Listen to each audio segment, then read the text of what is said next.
So, hey guys, welcome back to the channel. This is story about what if Naruto neglected by his family and was a prodigy. Part 1. If you guys enjoy this, what if? And want next part? Let me know before starting the video, comment down below. Please support for more awesome what if content. And leave a like and don't forget to subscribe to my channel.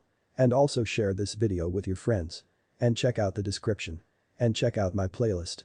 So without wasting time, let's start the video. Chapter 1. The night that started it all. The day was October 10th, the day most had recognized as any other ordinary day just like any other, as the citizens and shinobi of Konoha settled down and began to drift asleep as the midnight slowly began to approach them.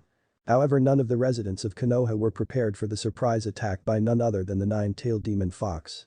Roaring as loudly as it could, it began to tear into the village as its shinobi began to rush towards the fox and protect their homes and families. As that happened, the village civilians as well as the younger generation of Leaf Shinobi were taken underground, though the younger shinobis against their will, since they wanted to protect their homes. "We can help fight, don't just sit here and watch," a 17-year-old raven-haired girl with red eyes declared as a man of similar features stood a little in front of her, just out of reach of the barrier they were being kept behind. "This fight is for the older generation. If we fail, then it will be up to you, the younger generation, to carry on our will of fire and protect the village." "Kurenai," he said looking at the raven-haired girl. "Become a great Kunoichi and make me a proud father and a proud grandfather one day," he said before he disappeared into a swirl of leaves, intent on joining the fight to protect the leaf from the rampaging. Kurenai shook a little angrily as her father left and let a stray tear go down her face before a hand placed itself on her shoulder. Looking over her shoulder, she saw Asuma Sarutobi, a 17-year-old recently promoted jonin, give her a look that said believe in him and follow his words. Not liking it, she nodded her head in agreement despite still not liking it. Beside her, her fellow graduation class members and current Anbu Kakashi Haddock and his self-proclaimed eternal rival Might Guy stood there silently as they observed the beast attacking their home with emotionless looks on their face. Despite that, she knew they along with everyone else all had the same feeling of wanting to do their duty and not feel so useless against the Kyuubi. As they observed and watched, a small whimper came from behind them, making them turn around and make their eyes soften. Standing behind them was little 5-year-old Naruto Namikaze, still wearing his blue pajamas with little shurikens decorating around them and a little grey robe wrapped around him. He looked just like his father, the fourth Hokage, with his tanned skin and blonde hair, and even had a similar personality to him, which made him quite quiet but smart for his age.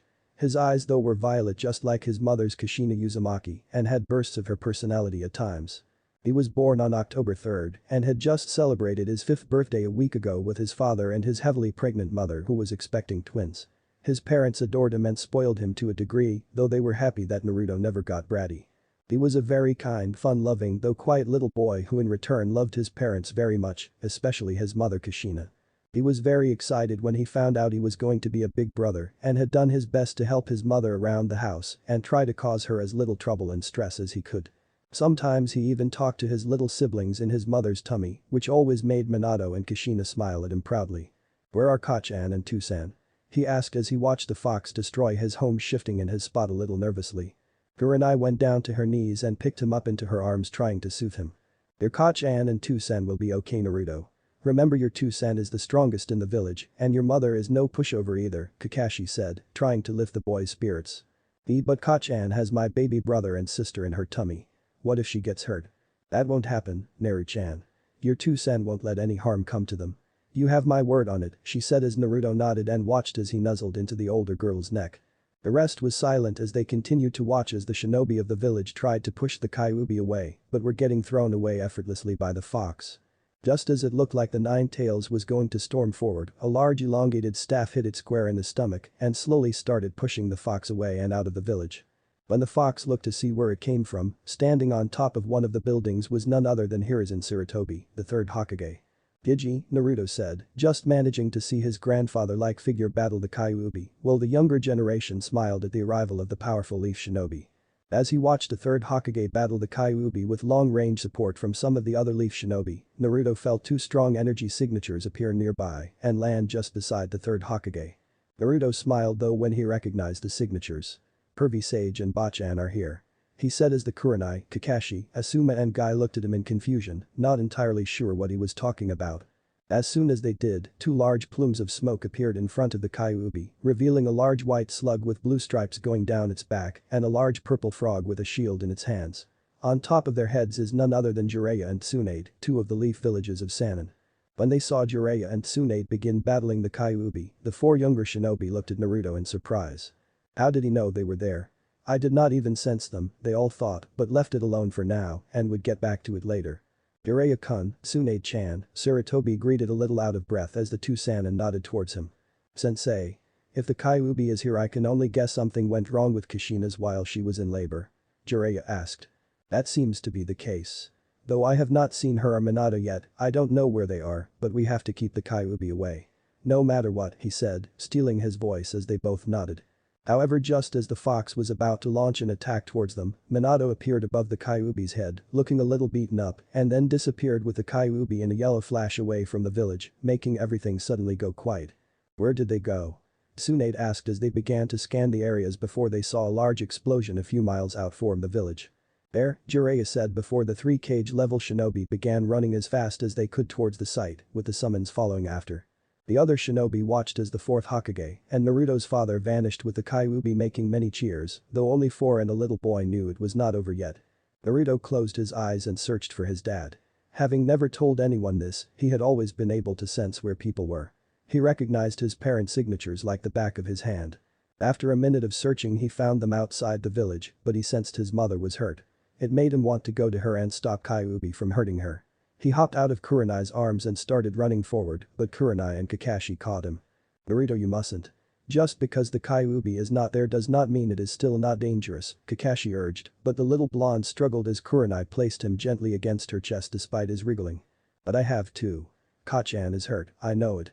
She is with you Sam and Kyuubi. Now that made the others have their eyes widened. He can sense that far away. They thought since they knew the Hokage must have teleported the Kyuubi a fair distance away from the village. The range that Naruto seemed to have of sensing people was vast. Definitely need to look into that on a later date, Asuma said to Kurenai who nodded, since a sensing ability of that magnitude sounded like a real blessing. Have faith in Naru-chan. They will be okay, Kurenai said as Naruto's violet eyes looked out across the village. Battle site.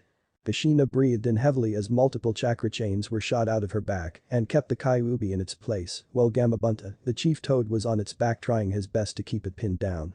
Moments later Minato suddenly flashed in front of her.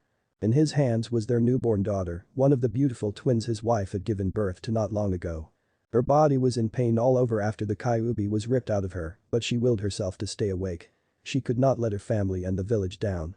I'm sorry Kushina, but this is the only way, he said solemnly. If we seal the beast back into you then you will die and I can't let that happen. I can't let the twins and Naruto live a life without their mother. Kushina did not like it, but she knew it had to be done. A newborn baby was the best option to seal the beast away. But to make her children carry such a burden made a dent in her heart. It was a burden she never wanted one of her children to have to hold. How are we going to seal it? Kushina asked as she tried to stand up but felt the Kyuubi struggling against her chakra chains.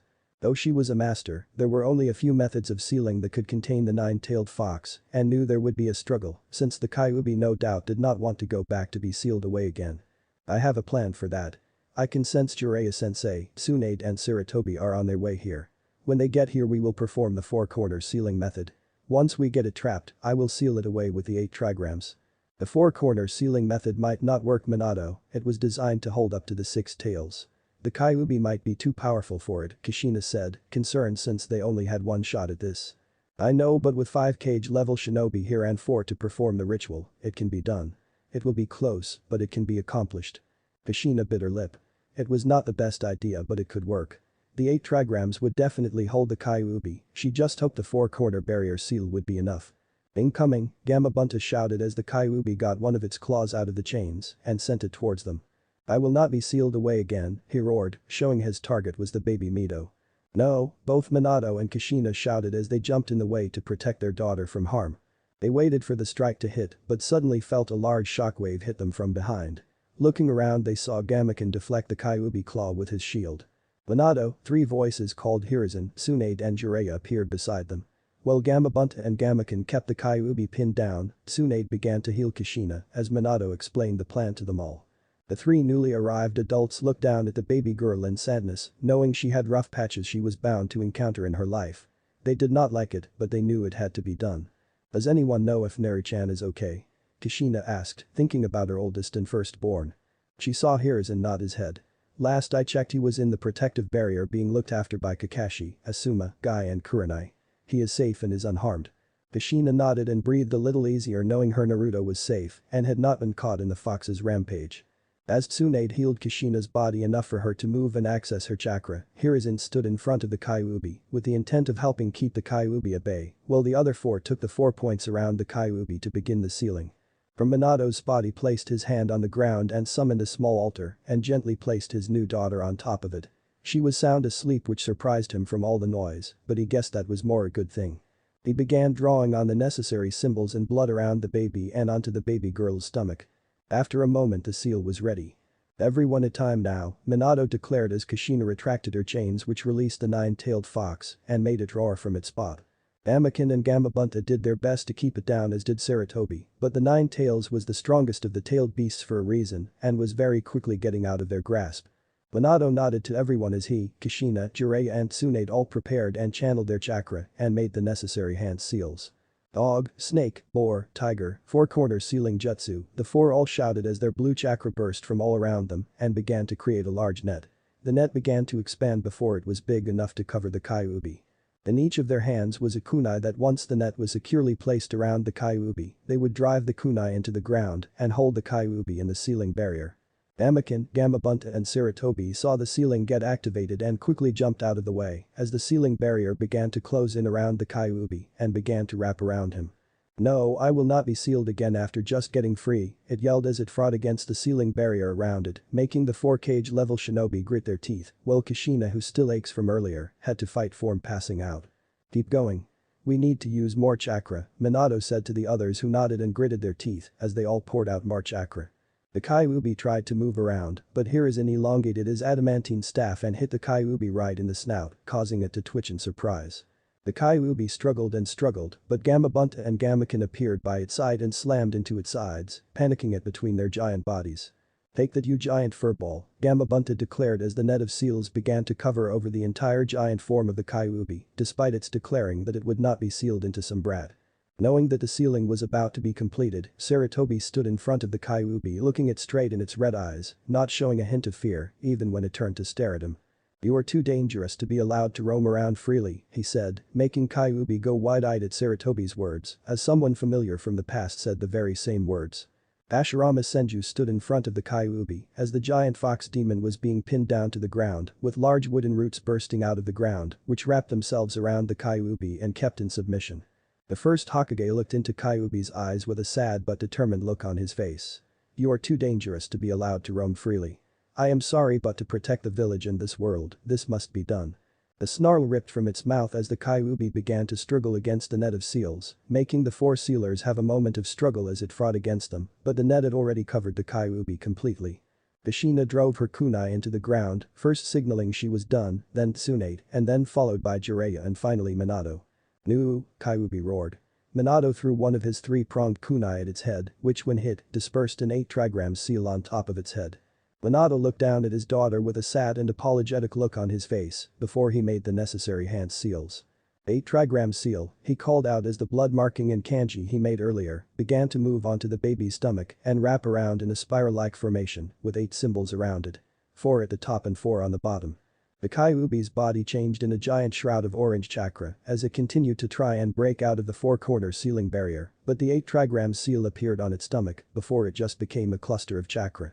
Letting out one last roar that seemed to echo and be louder than the rest, the Kyuubi began to get sucked into the 8-trigram seal on Mito's stomach until eventually the Kyuubi had completely vanished, leaving only the 5 shinobi and a baby left in the area.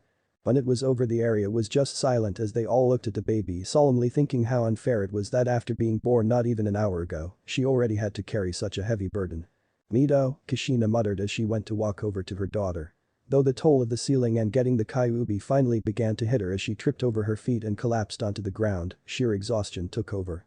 "Kushina," Minato called out as Tsunade put the little girl in her arms and watched as Minato ran to his wife. The 4 all appeared around her as Minato rested her gently in his lap with a worried look on his face. Tsunade checked her pulse and her breathing but smiled and breathed out easily. "She will be okay. She is just exhausted, which I am not surprised about after what she had been through today. Let's get them both to the hospital. I have the nurses looking after IG along with a few bodyguards to be on the safe side." And we have a private room set up for her which we were going to transfer to her once the twins were born, Minato said as Tsunade nodded. Flash her there and make sure to put her straight to bed. She will be weak for a few days, but her Uzumaki blood will do the rest. And take me with you so that I can check on the other bay, she said with Minato nodding in agreement as he picked Kushina up in a bridal style. Minato was about to go before he had a pained look on his face and looked over at Sarutobi. I am sorry I could not protect Bawako, he said, wanting to send the older Hokage his sympathies. The third got a sad look on his face as he silently mourned his wife's death, but he knew such a thing would have to wait until later. So for now he just nodded his thanks to Minato while Jiraiya patted his sensei's shoulder. Minato was about to flash this time when Tsunade grabbed a hold of his sleeve with Mito still in her arms, but then another thought crossed him. Naruto. Someone will need to collect Naruto. Jiraiya looked ready to offer to get him, but Hiruzen beat him to it. I can do that. I will bring him to the hospital since I am sure he will want to see that his family is safe. Minato nodded his thanks and within a second disappeared in a yellow flash, along with Kushina, Tsunade and Mito.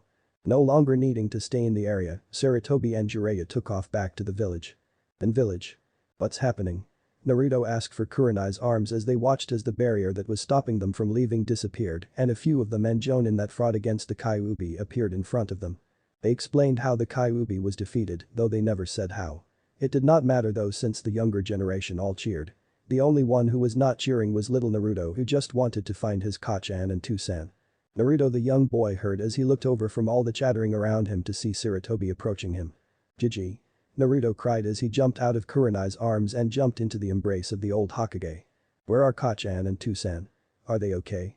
He asked with tears threatening to spill again. Sarutobi soothed him and calmed him down as best he could, but he knew the boy wanted to see his parents. They are fine Naruto, they are at the hospital with Tsunade, Jiraiya and your baby brother and sister. Naruto's eyes went a little wide when he heard brother and sister and it only made him want to get there quicker.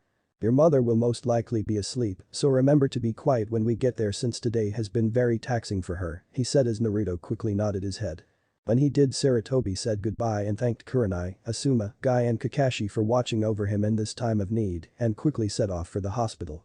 It did not take him long though when he did get to the hospital it was all in a rush as stretchers with people being carried on it were brought in and some of the nurses working on the injured in the lobbies or in the hallways. He spotted Tsunade's apprentice Shizune, ordering a few nurses while helping a young Kunoichi, quickly showing how far her studies with Tsunade were coming along. Are all these people going to be okay Jiji? Naruto asked, looking around at all the hurt shinobi. Eventually they will. They had a hard-fought battle tonight and a lot of people got hurt because of it. However, we have some of the best doctors around in Konoha as well as Tsunade, so they will be back on their feet in no time, he said as Naruto nodded. They walked up a few flights of stairs before they arrived at the prenatal zone. Naruto saw a few of the pregnant moms women around who had been sent to the hospital to make sure their babies were okay.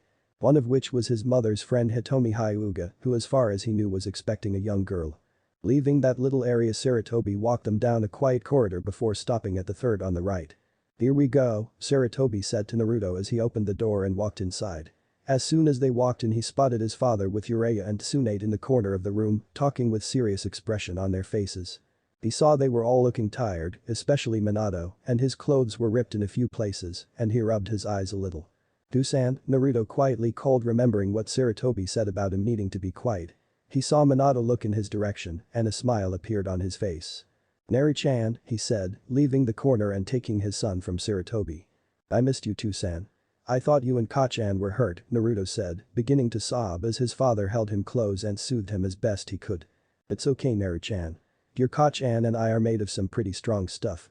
It will take more than that overgrown fuzzball to hurt us, he said, trying to make his son smile, though he just sobbed a little harder. Wanting to calm his son down he made Naruto look at him. Hey Naruto-chan, would you like to see your new baby brother and sister, he asked. Naruto's eyes went a little wide but nodded his head. Minato smiled and led Naruto over to the other side of the room. Naruto turned his head and saw Kushina sleeping on the bed with her red hair swept onto one side. Kachan, he said, looking at her. She is okay Naruto. She has had a long and tiring night and just needs the rest. I know she was very worried about you, but I know she will be very happy to see you in the morning, Minato said as they reached who they were looking for.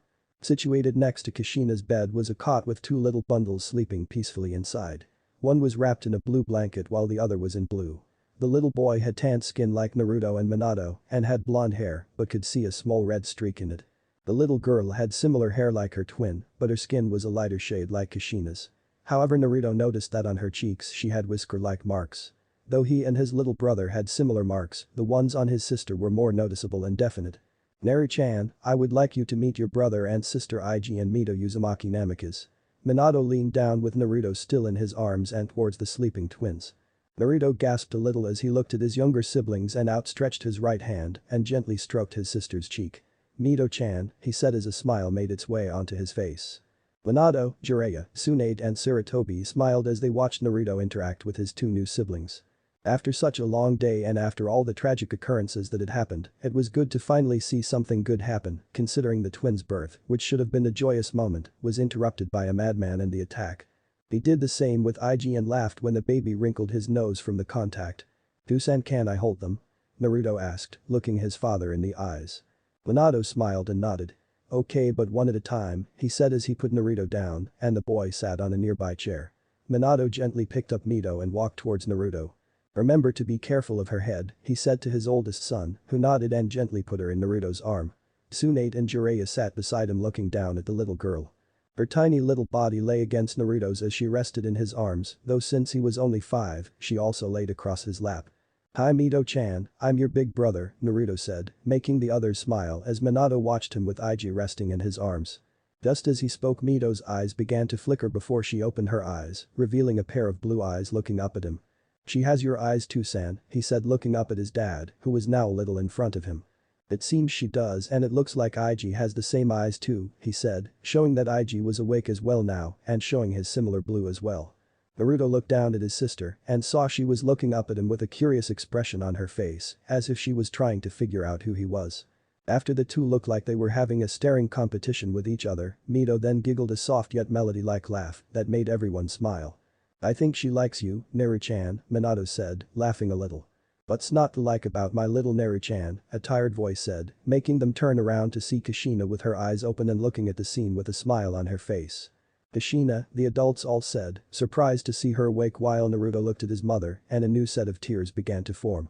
He gave Mito to Tsunade who happily took the little girl before he made his way towards Kushina. "Ah-chan," he said as he crawled onto her bed and lay next to her. "Neri-chan, don't cry. Everything is okay," she said softly but quickly found him hugging her side. She kissed the top of his head and wrapped her arms around him. "I thought you got hurt, Ka-chan." "I was worried," he sobbed as Kushina rubbed his back soothingly in circles, trying to calm her down. "I felt you and Tusan and you felt hurt with a big vile horrible chakra nearby," he said, catching the attention of everyone in the room. "Naruto, what do you mean you felt everyone?" Minato asked, looking at his son with a curious expression. "I don't know how to describe it. I could just feel where everyone was. I could feel when Pervy Sage and Bachan appeared on their big animals and I could feel you and Kachan were out of the village." "Neri-chan can describe what you felt when you sensed your parents?" Sarutobi asked, getting a little intrigued about this information. "Well, I could feel Tusan and he felt calm but worried and a little scared. Kachan felt warm but tired and frustrated. Then there was that big chakra that just felt so big. Like there was no end to it and it felt so dark." Everyone was surprised at what Naruto described. "A sensor," Jiraiya said, surprised. "Naruto has some kind of sensor-like ability. And to feel the two of you almost 2 miles away from the village means it is powerful and has a long range." Both Minato and Kushina looked at Naruto a little proudly, though they did feel a little worried. They were not going to begin training him until he was 6, but now that these sensor-like abilities had revealed themselves, they knew it was time to start a year early. Plus by the large chakra he said he could feel, they knew it was the Kyuubi he felt. However, they were not sure how to train him since they knew they were going to be extremely busy with the twins, Mito being and making sure the seal is functioning correctly. Plus there was healing the village from the damage of the attack. The adults began to talk to each other about Naruto's surprising new ability and the events of the night, not seeing Naruto slowly falling asleep in his mother's embrace. Chapter 2. The first step. Life in the Leaf Village slowly began to return to normal a month after the attack as the civilians and shinobi of the Leaf Village worked together to fix the damage the Kyuubi had caused. Most of the building that had been destroyed was at the front half of the village, leaving the back half mostly unscathed, which thankfully included the hospital, the academy, the graveyard and most of the shinobi clan compounds. The only clan compounds that had any damage was the Inyazuka and the Aburam, though thankfully they were only minor and had been rebuilt and put back to normal within a few weeks. The civilian and shinobi worked away to help rebuild their homes, while large groups of Leaf shinobi went out to complete the day-to-day mission they were given in order to show that the Leaf was still strong and they were not going anywhere. At the Namika's residence, all was quiet before a baby's cry rang out through the house, alerting those that were inside. The Uzumaki Namika's family could have had their own clan compound or lived in the Hokage mansion if they wanted, but Minato and Kushina never wanted the big lavish lifestyle. They were more than content with their 6-bedroom house, which has a cozy, warm and family feel to it. Plus, with only 5 of them, there was just no need for a big clan compound. Naruto raced from his room and into the nursery, where he already found his mother holding and rocking his sister Mito back to sleep.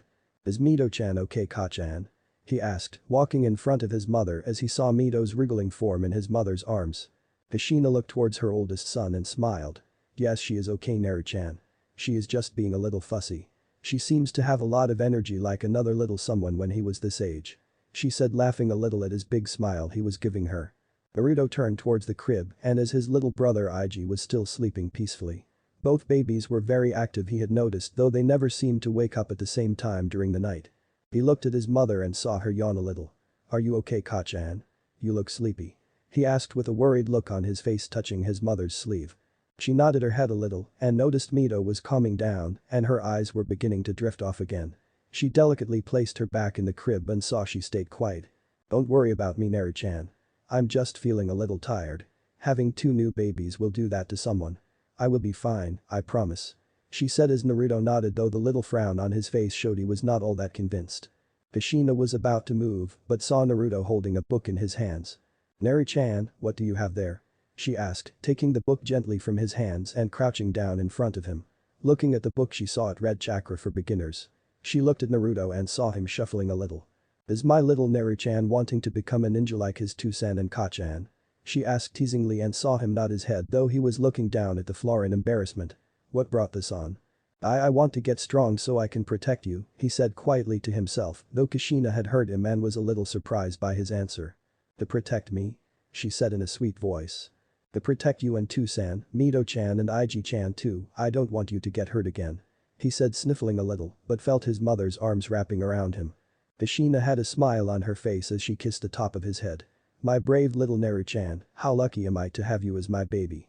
My big strong boy," she said, leaning back and cupping his face in her hands and kissing the end of his nose, making him wrinkle it. "Do you think you could help me?" he asked with a hopeful look on his face, since he knew his mother was a powerful shinobi who was on par with his bachan Tsunade. Kushina bit her lip a little and shook her head a little, making Naruto feel a little disappointed. "I am sorry, Naru-chan, but I am too busy to help you at the moment. Plus I have some of the other moms coming over in a little while. I would love to help you, but it will have to be another time." "But hey," she said, giving him a smile. "Why don't you ask Tusan? I'm sure he would like to help you," she said. Naruto thought about it and nodded. "I guess I could," he said with a smile. "I'm sorry again, Naru-chan." "It's okay, Ka-chan, you're busy, so another time," he said, making his mother smile as she watched him leave the room. She felt a little disappointed that she could not train him, but she really was busy and just did not have the time. She had some of the other new shinobi moms coming over so they could catch up and so she could have them all meet Iji and Mito. There was her oldest friend and childhood rival Makoto Uchiha, who was bringing over her youngest son Sasuke. Then there was Tsu Minazuka, who was bringing her son Kiba. Then there was Yoshino Nara and Inori Yamanaka, who were bringing over their babies Shikamaru and Ino. Shaking her head knowing she could help him another time, she continued with her work and prepared the living room for when the other mothers stopped by.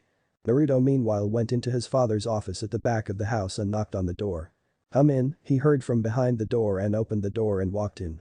Minato was hunched over his desk filling out some paperwork when Naruto walked in. Since the twins' birth, he spent some of his time in his office at home instead of the Hokage office, just so that if Kushina needed any help with the twins, he could be there to lend a hand. "Hey Naru-chan," he said, seeing Naruto walk through the door. He scooped Naruto up and put him on his lap, getting a small laugh from his son. "Is your Ka-chan okay?" he asked, wanting to know how his wife was managing. "She is okay. She is getting ready for some of the other moms when they come over." "Ah, well then we best stay out of the way. You know what your Ka-chan is like when her girly friends come over," he said as they both laughed. Whenever Kushina and the other moms got together, Kushina and Makoto always ended up arguing over something as trivial as who has the best cooking to who won the most matches from their past spars. Even where they were pregnant, there was a sense of competition from the two that drove both husbands into the crazy house. "So is there something you need for Naru-chan?" Minato asked, looking at his son. Naruto nodded and showed him the book. Minato took a look at the cover and smiled at the title. So you want to start training to become a shinobi? You have already impressed me and the others with those sensor abilities you seem to have. Minato and the others were still a little astonished that Naruto had it, since there was no indication of it before, which made them think that Naruto was either not aware of it or it only manifested during the attack. Naruto nodded again. I was wondering if you could teach me how to use chakra since I want to get stronger. And why do you want to get strong, Naru-chan? He asked. So I can protect my family and the village. The little boy in his lap said. Hearing his words, Minato smiled a big smile and ruffled Naruto's hair. That's a great reason for wanting to get strong, Naru-chan.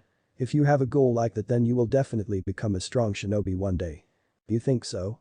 Naruto asked so innocently that if Kushina was there then she would have put him in a tight hug. I know so. Minato responded by making Naruto smile. So do you think you could help me train? Toussaint asked, hoping that his father would say yes. However, his hopes were dashed when he saw him shake his head with an apologetic look on his face. I am sorry, Naru-chan, but I am too busy right now. I need to get this paperwork done soon and then I have a meeting in half an hour. I don't have the time. Oh, Naruto said, looking sad that his father could not help him either and now wondered who could help him. Maybe another time, huh? I can show you a few cool moves and I am sure your mother would like to show you a thing of too. He said encouragingly, hoping it did not get him down. Okay, Two-chan. He told Naruto, taking the book back from Minato. He got off his father's lap and went towards the door. Two-chan, is it okay to go down to the park? He asked just as his father was about to get back to work. Minato bit his lip. He did not mind Naruto going to the park, but seeing as Naruto was only 5, he did not want him going out on his own. He had made that mistake a few months ago and it ended with him getting a beating from his livid wife, who was worried where her baby was all on his own. Of course, he was then almost smothered to death by the hug his mother gave him when he returned with Sarutobi bringing him back. Well, I guess that would be okay, but I want you back here by 3 o'clock, he said, getting a nod from Naruto. And you only go to the one that is a few minutes away, not the one in the center of the village. He got another nod. Plus you have to have an Anbu follow you. Naruto nodded again before Minato sighed. Alright, go on and have fun. But be careful. I will too, Chan, I promise. He said before he walked out. Minato sighed again before calling out Anbu. When he did, an Anbu male with a lion mask appeared beside him. Follow my son and make sure he does not get into any trouble or gets hurt. Hi, Hokage-sama. The Anbu said before he shunshined away and left Minato to get back to work. With Naruto. Naruto arrived at the small park and saw it was completely empty, with only the wind moving the swing seats. His mother mostly took him here when she could, while his dad did on the occasions when he was not busy. The park was only small, but it was nearby and was a peaceful little spot that he always enjoyed. That was one thing Minato and Kushina had noticed about Naruto when he first started speaking. Naruto had always been quiet and only really spoke if it was worth saying or was important. But when he did, he was very polite, which many liked about him, since most his age tended to blurt out whatever came to mind. Walking over and sitting on the seat, he began to swing slowly before he looked at the book in his hand. He had bought this book from a shinobi bookshop the other day when Kakashi was taking him round the village. Apparently Kakashi needed to collect some kind of book that Naruto was not allowed to see, which made him pout. While that was happening, Naruto was looking at the shinobi section. Though he could not read most of the titles very well, he did pick up the chakra for beginners. He then asked Kakashi if he could get it for him. Kakashi took one look at the book before shrugging and paying for it, much to Naruto's delight. Naruto opened the book and tried to read, but the words were a little too long for him and he could not pronounce a few of the words correctly. He sat there trying to read it for about 10 minutes with squinted eyes before he got a little frustrated and put the book down on the ground beside him. How can I be a good ninja like Kachan and Toussaint if I can't even read well? He thought as he began to swing. He looked up on the top of a roof where he felt a fairly strong energy reside. Maybe that is the Anbu Toussaint sent to watch over me, he thought. After another few minutes of silence, he heard a voice calling him from behind.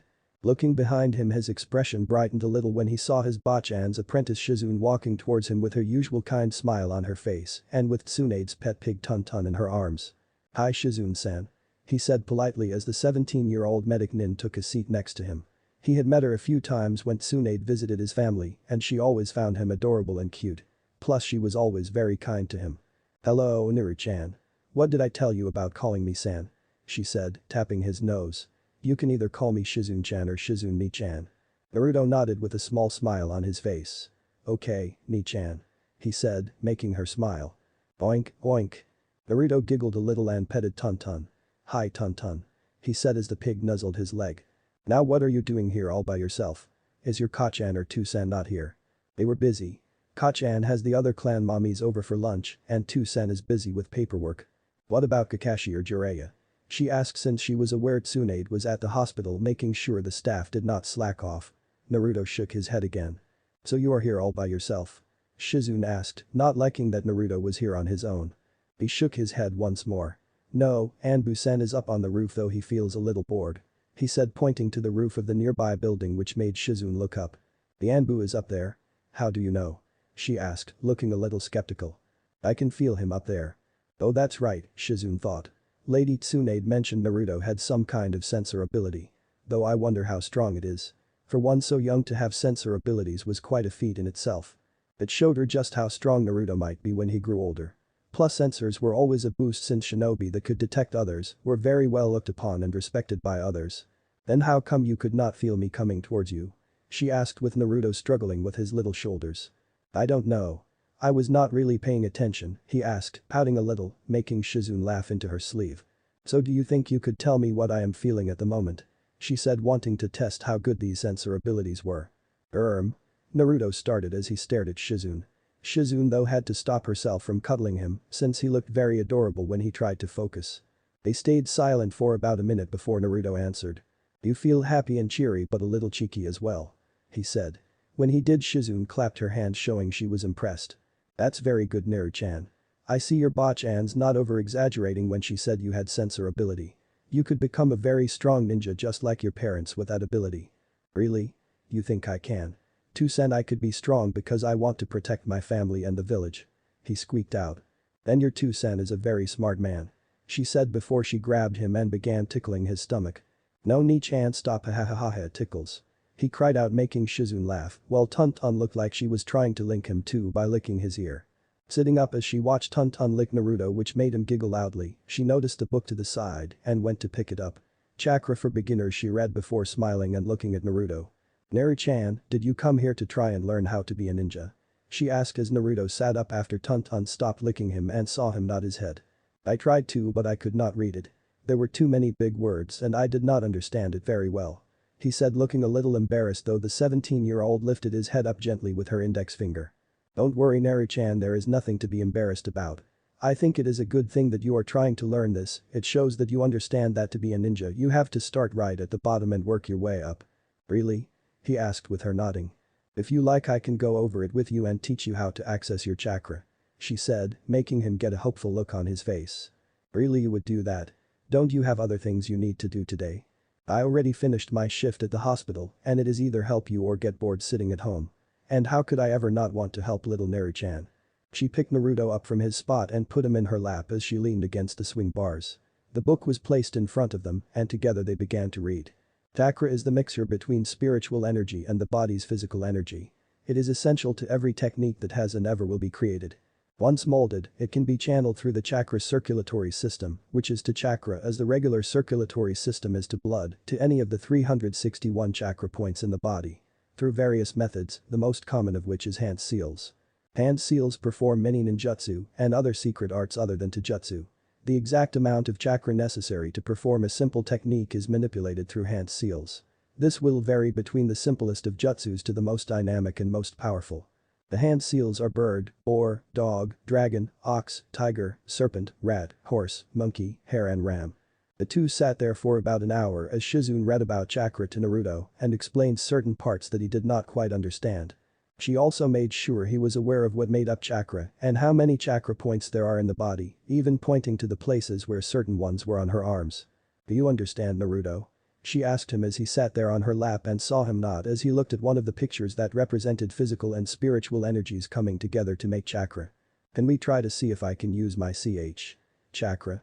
he asked since he looked a little eager to begin. "Sure," Shizune said warmly as Naruto hopped on her lap and sat in front of her.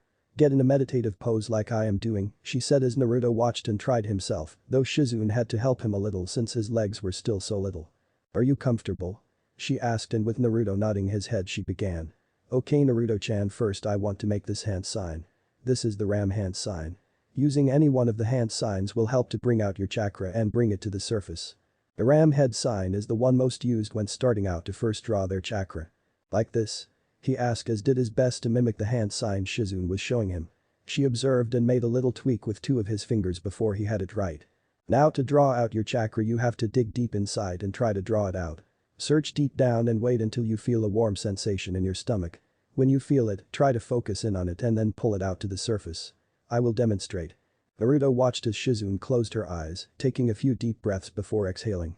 After about 10 seconds Naruto felt a strong burst of energy come from Shizune, which caught him a little off guard. He could feel how warm it was and thought it was anywhere near as big as his Yusan's or his Kachan, but he felt it flowing smoothly from her. If he squinted a little he could just about make out a blue-like aura appearing around her. Was that chakra? He asked her when she stopped and opened her eyes. The blue thing around you? It was. If you manage to surge out enough chakra then it can become visible around you and will be a light blue color. Now it is your turn, she asked as he nodded. Though don't be sad if you don't manage to do it Naru-chan. It takes time to activate your chakra for the first time. Okay but I will try my best, he said eagerly as Shizune smiled at him and petted Tonton who was beside her. She watched as Naruto closed his eyes and took deep breaths similar to what she did moments ago. The ram hand sign he made was shaking a little, but she knew it was because Naruto was a little nervous since he obviously did want to let her down. Up on the building the Anbu assigned to watch over Naruto also looks interested, wanting to see if his Hokage's son would be able to activate his chakra for the first time. Though he leaned forward to get a better view, he still remained hidden from view. After a few minutes had passed, Naruto opened his eyes with a sad look on his face. I couldn't find it. I did not feel that warm feeling in my tummy. That's okay Naru-chan, I did say you might not be able to do it the first time around. It takes a few tries to first do it. You just have to keep trying and eventually it will happen. Okay I guess I can try again, he said as he got back in his meditative pose and made the ram hand sign again. He closed his eyes and took a few more deep breaths. Shizune observes again with Tonton staring at him too. I have to find a pull in my tummy, he thought as he searched around while keeping as calm as he could. After another minute he still could not feel it, so he gritted his teeth a little. I need to unlock my chakra so I can protect Kachan, Tusan, Mito-chan and Iji-chan. I won't stop until I find it, he thought. Just when he finished he felt a pull in his stomach and felt a warm sensation appear there. Could this be my chakra he thought before doing as Shizune said, and he did his focus on the warm sensation and to pull it to the surface. When he did it felt like his whole body suddenly became warm and felt his fingers and his toes tingle. Outside Shizune smiled a big smile when she saw a tiny blue aura appear around Naruto. She was about to go forward and hug him, well done for activating his chakra for the first time, but was a little caught off guard when she felt the size of his chakra. His chakra, it's already about the size of fresh. Is this because he is in Uzumaki? I know Kushina-sama had large chakra reservoirs when she was young, but I didn't even have this much when she first activated it. Though she also felt how untamed it felt. Once Naruto got used to activating his chakra, someone would most likely have to show him one of the basic chakra control exercises. Up on the building the Anbu was all a little surprised though his mask hid that surprise. Though he was not all that surprised considering who his parents were. Shizune shook Naruto a little which made him lose focus and the chakra he was emitting stopped. He opened his eyes to see Shizune and Tonton looking at him with joyful looks on their faces, which made him smile a big smile. I did it. He said, jumping up. Though when he did he suddenly felt tired and his body got a little stiff and fell to the ground. However Shizune was in front of him and caught him in a warm embrace. The Anbu on the build was about to move when he saw Naruto's fall, but saw Shizune had it well covered. Why do I feel sleepy? He asked as he yawned in Shizune's arms.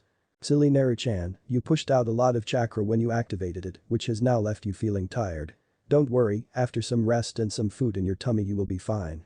She said as Tonton nuzzled into his leg. I think this is enough for the day. Let's get you home, she said as picked up the book under arms while carrying Naruto in her left. They left the park as did the Anbu and quietly watched over them as they made their way back home. Halfway there Naruto spoke up. Hey, Ni-chan. Yes Naru-chan? She asked, looking down at him. What kind of a ninja are you? He asked, surprising her a little though she answered. Well I am a medic nin. I practice medical ninjutsu which is why I work mainly at the hospital. Medical ninjutsu? What's that? He asked, making Shizune giggle a little at how he said medical. Medical ninjutsu is a type of ninjutsu that is used to heal people when they get hurt. Like when people are sick and not feeling good. Exactly, I am okay at fighting, but I prefer healing people, which is why I am Lady Tsunade's apprentice. She is the best medic in the whole world. Wow, he said quietly to himself. Ba-chan is really strong. She is. She is one of the strongest in the village and is known all over the world as one of the strongest kunoichi there has ever been. So does that mean you are really powerful too? He asked, making her laugh again. I am nowhere near as powerful as your Bachan, but I like to think that I am capable of looking after myself. I am a level ninja, so I know how to defend myself, which is the main thing. Naruto just nodded and felt his eyes begin to get heavy. They appeared in front of his home and walked inside. He could hear female voices coming from the living room and recognized one as Kushina's. As Shizune walked towards the stairs, she passed the living room where Kushina and the other moms were. She sat beside Makoto Uchiha and Inori Yamanaka, while on another seat was Yoshino Nara and Tsume Mizuka. All the mothers were holding little wrapped bundles in their arms, while the twins were in a little crib just in front of Kushina. The mothers all looked up to see Shizune in the doorway holding Naruto in her arms, looking like he will fall asleep at any moment. Hello Shizune, Kushina said, standing up as the other moms all said hello to the teenage girl. She looked at Naruto and saw him giving her a wave hello. Did you have fun today, Naru-chan? She asked and saw him tiredly nod. He has been great today. He unlocked his chakra for the first time. Shizune said, surprising the women in the room before they all smiled and told him well done. Thank you, he said, almost half mumbling and not really paying much attention, making the moms coo at him. Kushina went up to him and kissed him softly on the forehead while he nuzzled into Shizune. My little Naru-chan, already beginning his path to becoming a shinobi, I know your two-san will be proud when he gets home. Little Naru-chan has gotten big since I last saw him, Makoto said as she appeared next to Kushina and gave Naruto a small wave. He is the same size as my little Itachi. They saw Naruto yawn and Kushina asked if Shizune could put Naruto to bed for her, which the Shizune quickly said yes to. Walking up the stairs and entering his room, she saw how neat and tidy it was and put him down onto his bed with blue covers with little shuriken on the front. She placed his book on the small desk beside the bed and quietly left the room, leaving the door unlocked a little. Thank you for helping him today, Shizune, Kushina said while Shizune just waved it off. I was happy to help him. I love spending time with little Naru-chan. In that case, might I ask you a favor? Kushina asked as Shizune nodded. With the twins, I might not have much time for Naruto, and the same can be said with Minato with him helping rebuild the village. I was wondering, would it be possible for you to help Naru-chan with his chakra? Shizune was a little taken by surprise by the request, but she could see where Kushina was coming from in a way. With two newborn babies, her focus would without a doubt have to be on them, which would have left little time for Naruto. Plus Minato with his responsibilities as Hokage and the state the village was currently in meant the same thing towards Naruto. Of course Kushina-sama, I would love to help Naru-chan. Thank you Shizune, Kushina said before the two said their goodbyes and she walked back into the living room to continue her conversation with the other mothers while Shizune left the house. Chapter 3. The art is in our blood. How is the exercise coming along, Naru-chan? Shizune asked from her seat besides the young blonde as she read a book on medical ninjutsu as well as watched Naruto who had 5 leaves in his hand. Currently the young blonde was trying to balance the leaves on the end of his fingers by only using his chakra. Shizune had told him that it was an exercise that was used to help learn to control one's chakra. It's coming along okay Ni-chan. I think I almost got it. He said from his seat on the ground as he shakily balanced the 5 leaves on the tip of his fingers. Shizune leaned in to take a good look and a small look on her face that showed she was impressed. She couldn't help but feel a little amazed that despite how young he was and how big his chakra was at his age, Naruto had surprisingly good chakra control and learned at a very quick pace. He was eager to learn and loved anything that was ninja related. Plus he was always full of questions which Shizune knew to be a good quality since the best way to learn is to ask questions and ask for help, which Naruto had no problem doing. She had been teaching Naruto for almost a year and had mainly taught him bits of history on the leaf along with its clans, taught him more about chakra and over the last month beginning to take control since Naruto now had a decent understanding of it for a 6-year-old. That's very good Naru-chan. Your control is very good. Your parents would be very proud. She said. I guess, he said with a half smile that was not full of the usual cheeriness that he usually carried. One that Shizune had recognized. She had an idea of what had him so down. She had noticed that over the last few months Kushina and Minato had made very little time for Naruto and had spent almost all their time with the twins. The twins both looked almost identical, though they could tell them apart by the deep-looking whiskers marks on Mito's cheeks. The twins had celebrated their 1-year birthday a few weeks ago and the mother and father had made a big deal of it, wanting their first birthday to be something to remember. Only a week before that it had been Naruto's birthday, which was a quiet affair. He got presents and cake of course as he saw Hiruzen, Tsunade and even Jiraiya and Kakashi, who were always away on missions. Though Shizune had noticed that despite it being Naruto's birthday, Kushina and Minato had spent most of it focusing on Mito and Igi, which Shizune had to admit, she was not all that impressed. She understood the twins needed more looking after what Naruto did for their age, but she did not like that Naruto was getting a little left out. Let's take a break, Naru-chan. You have done very well today. I think you have earned yourself a little treat for today. Naruto's face seemed to brighten at the word treat and let the leaves drop from his fingers and float to the ground. We will take this stuff home first, and then how about we get some ice cream, since it is quite warm today. Does that sound good? She asked as Naruto quickly nodded his head in agreement. She took his hand in hers and together walked towards Naruto's house. They talked a little as they made their way to Naruto's home, with Naruto once again asking questions about Shizune being a medic nin. Ever since she told him about her being a medic nin, he had asked many questions over the years about why she wanted to be a medic nin and what kind of abilities they have. She thought maybe Naruto was interested in taking up medical ninjutsu, which she would be a little surprised about but would also love if he would. He had shown at 6 that his control was pretty good and if focused, could be one of the best at controlling chakra. Though a medic nin was not what she pictured Naruto as despite liking the thought of him being one. But it did not hurt to maybe show him some medical ninjutsu in the future. I want to make sure little Naru-chan is prepared for the life of a shinobi as best as I can. Some of the civilians and shinobi they passed gave a small wave to the two and greeted them warmly since the village had all but loved Naruto the moment he was brought into the world. As they approached the Uzumaki Namika's home, they saw Kushina just exiting the door with the twin strapped into a stroller. Igi was fast asleep while Mito had a dummy in her mouth. "Hi Ka-chan," Naruto called with a bright look on his face and walked up to his mother, making Kushina look in his direction and giving him a smile. "Hello Naru-chan. How was our study session, Shizune?" She asked as she checked the stroller had everything she needed and that the twins were safely strapped in. "It's going great. I can balance 5 leaves on my fingers now." "That's great Naru-chan," she asked, not looking up from the stroller. "So where are you going?" he asked with a little frown on his face. "I'm taking the twins for a walk around the market and then we are visiting your father at the office," she said as she patted his head and gave him a small smile. "Maybe I can." He started but saw Kushina had already begun to walk away, said goodbye to them both and left the house. "Go with you?" He finished looking at the ground, sighing a little. Shizune meanwhile had a frown on her face. It was like she had thought before. Kushina, although giving Naruto her attention at first, quickly shifted back to the twins. "You okay Naru-chan?" she asked in slight worry. I'm fine Ni-chan. Ka-chan is just busy again and I understand," he said with a half smile again and quickly went inside to put away his equipment before quickly returning. Shaking her head and getting rid of the frown on her face, she took Naruto's hand into hers again and the two walked into the center of the village to get some ice cream.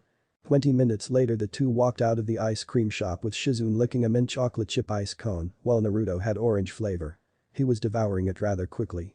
"Slow down Naru-chan or you will give yourself a brain freeze." She chided a little and tried not to laugh when she saw Naruto had got ice cream on the tip of his nose.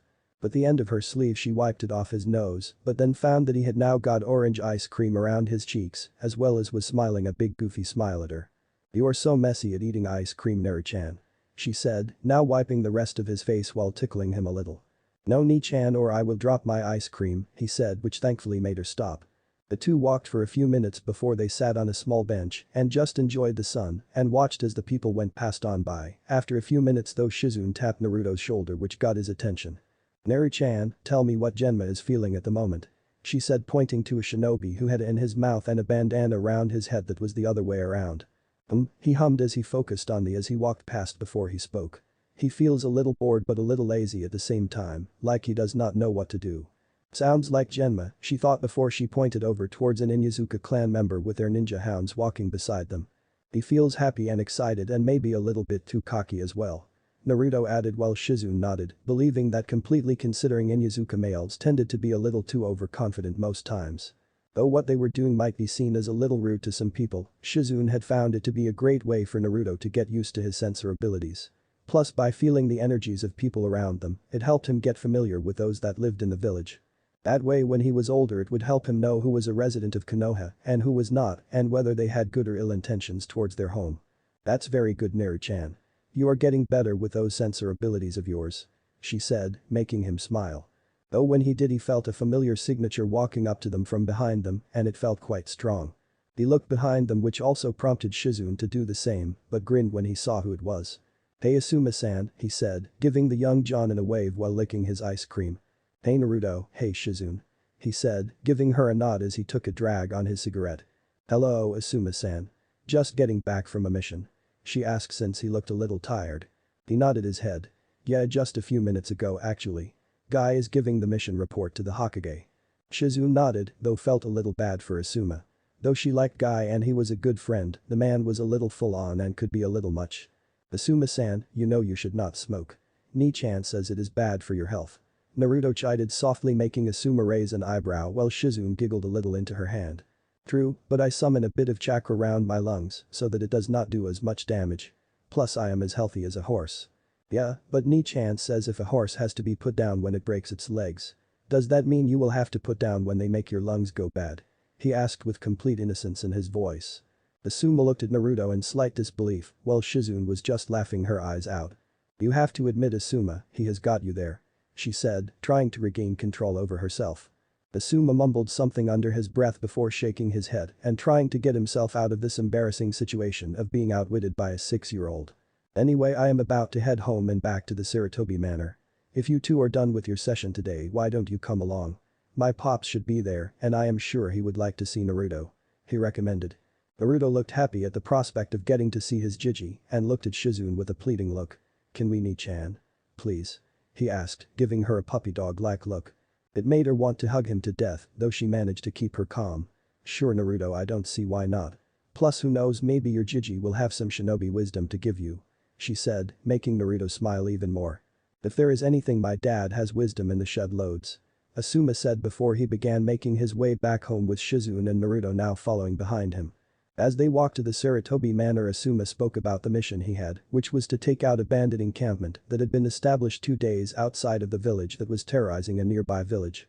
Naruto tried to listen, though the 2 older teens were making sure Naruto did not hear any of the gory parts since he was still a kid and they did not want to expose him to the killing, part of a shinobi duty, until he was a bit older. They arrived at a large manor house about 3 stories high and very wide that had fresh flower beds decorating the outside. They walked in and took their sandals off before Asuma called out, "Yo, Dad, I'm back and we got guests." "I'm in the dining room." They recognized it as Sarutobi's voice and began to walk towards it. As they walked further into the home and arrived in the dining room, they saw Sarutobi sitting at the low table, sitting on a cushion with some ink, brushes and paper lay out in front of him and writing elegant-looking giant kanjis on them. "Gigi," Naruto said, barreling towards Sarutobi. The former Hokage took notice of Naruto and smiled a grandfatherly smile at the young blonde. "Naruto-kun, this is a nice surprise," he asked as hugged the blonde and settled him on the cushion that was stationed beside him. "And Shizune-chan, it's nice to see you again." "Hello Sarutobi-sama," she said, bowing a little before taking up a seat beside Naruto. "How did the mission go to Asuma?" Sarutobi asked as he looked at his son standing in the doorway as he finished the smoke in his mouth. "It went well, but I am feeling a little tired, so I'm going to head to bed to get some rest," he said as Hiruzen nodded to his son and watched him go before he turned to Naruto. "So Naruto-kun, it's nice to have you over today. If I had known, I would have had some tea and sweets ready," he said. "That's okay Jiji. Nii-chan said I did well today in my studies, so we went to get ice cream. And how are your studies going?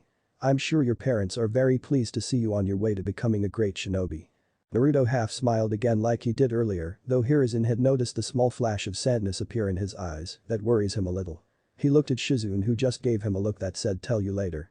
"Nii-chan taught me the leaf balancing exercise for my chakra control. I can already balance 5 leaves on one hand now," he said, feeling proud of himself. "Well, that's very good Naruto-kun. You are well on your way to becoming a great shinobi.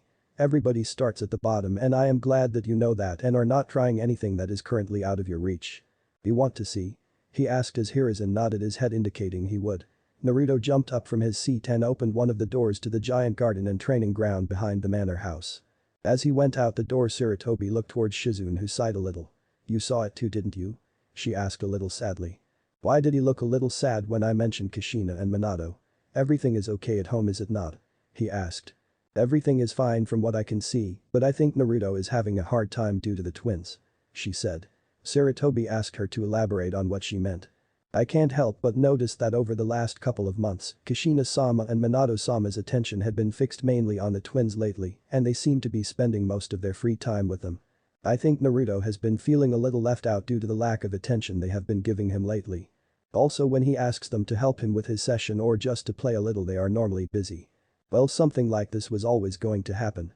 Hiruzen suggested. After all, with the twins being so young, it is only natural that their attention should be focused more on them. Oh, I know, and I am probably just looking into it too much, but at Naruto's birthday a few weeks ago, I noticed that their attention was again mainly focused on the twins and not on Naruto. Don't you think that is a little odd? She said as Hiruzen sighed a little. I understand what you mean, Shizune, but unfortunately sometimes these things are to be expected with having more than one child. Plus since Mito is there is always that small chance that something may happen with the seal. They are probably just being cautious. Shizune was the one to sigh a little now. Yeah, I guess you are right, I am sure it is just temporary. She said, shaking her head. Just as she was about to speak, Naruto came back in, halting their conversation. Though she was a little surprised when she saw Tsunade walk in from behind Naruto. Lady Tsunade, what are you doing here? She asked as Hiruzen greeted his old student. I thought I would visit sensei while I had some time away from the hospital. It's an added bonus that I get to see little Naru-chan. I have not seen him since his birthday, she said, hugging Naruto from behind and making Naruto smile up at her. They all sat around the table as they watched Naruto show them he could do their leaf exercise. When he succeeded, Sarutobi and Tsunade clapped while Shizune patted him on the back. As Shizune moved over to speak with Tsunade, Naruto focused on the stuff on the table. Gigi, what are all the scribbles and kanjis for? Naruto asked as he looked at the equipment on the table and the paper with the kanji written on them. He looked a little interested in them. Ah well, this is my calligraphy equipment, Naruto-kun. It helps with keeping my writing abilities neat and readable.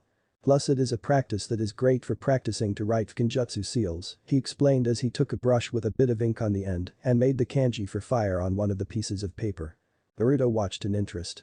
Fukinjutsu? He said aloud with a thinking pose on his face. Is that the one where you make things go poof and put them in another object? He asked Sarutobi as Shizune giggled into her sleeve at his description.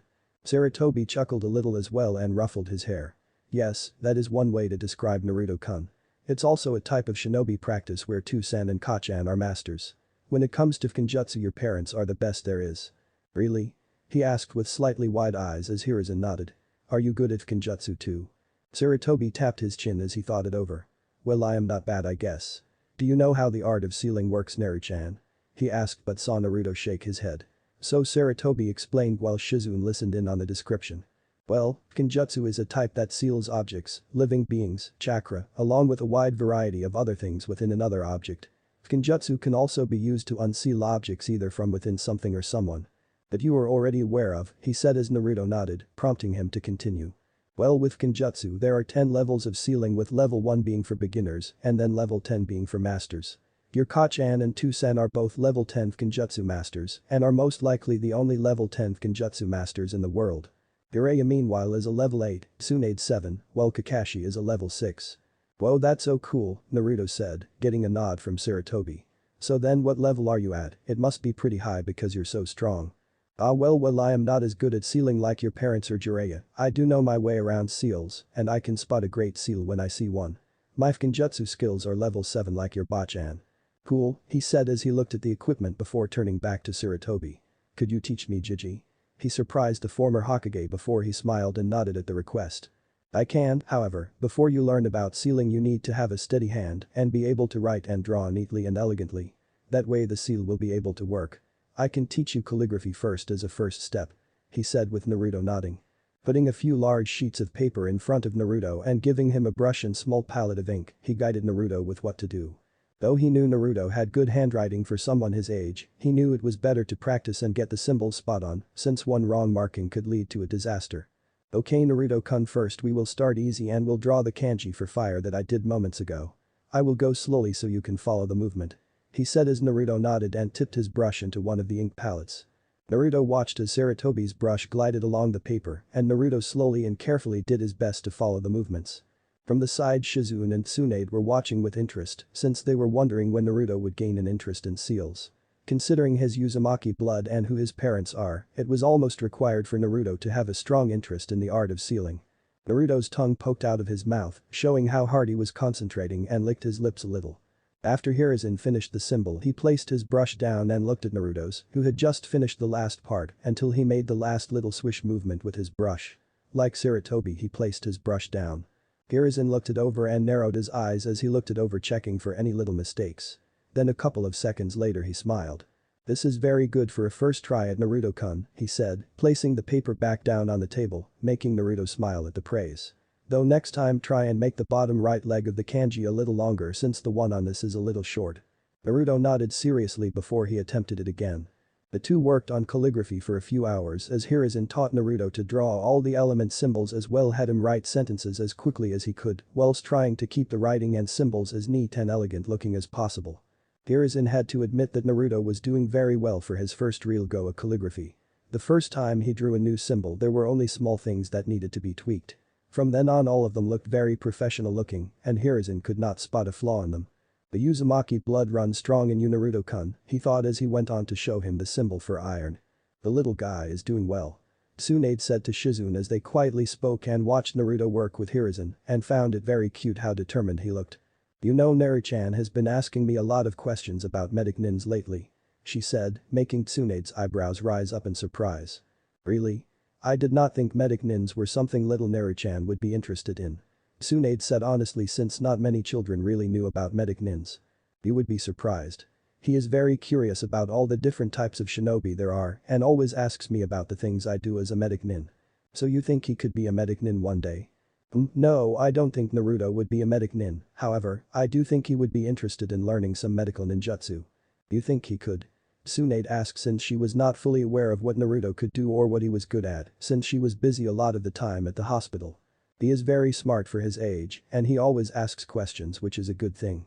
Plus for the amount of chakra he has for his age and having pretty good control over it which he demonstrated earlier, I think Naruto learning some medical ninjutsu could be possible for him and be a big help to him. Tsunade tapped her fingers against her chin as she thought it over. She did enjoy showing people how great medical ninjutsu was since it was an art that many took for granted. It was medical ninjutsu that helped her create her creation rebirth technique and to discover the superhuman strength she was known for. And I would like to teach Naru-chan. Since Kushina and Minato are his parents he will without a doubt go on to do great things and if I could help prepare for the life of a shinobi like Shizune already is, it would give Naru-chan a great start. I will think it over. Perhaps teaching Naru-chan a little medical ninjutsu would not be a bad thing, she said with Shizune smiling. Later on at Uzumaki Namika's home.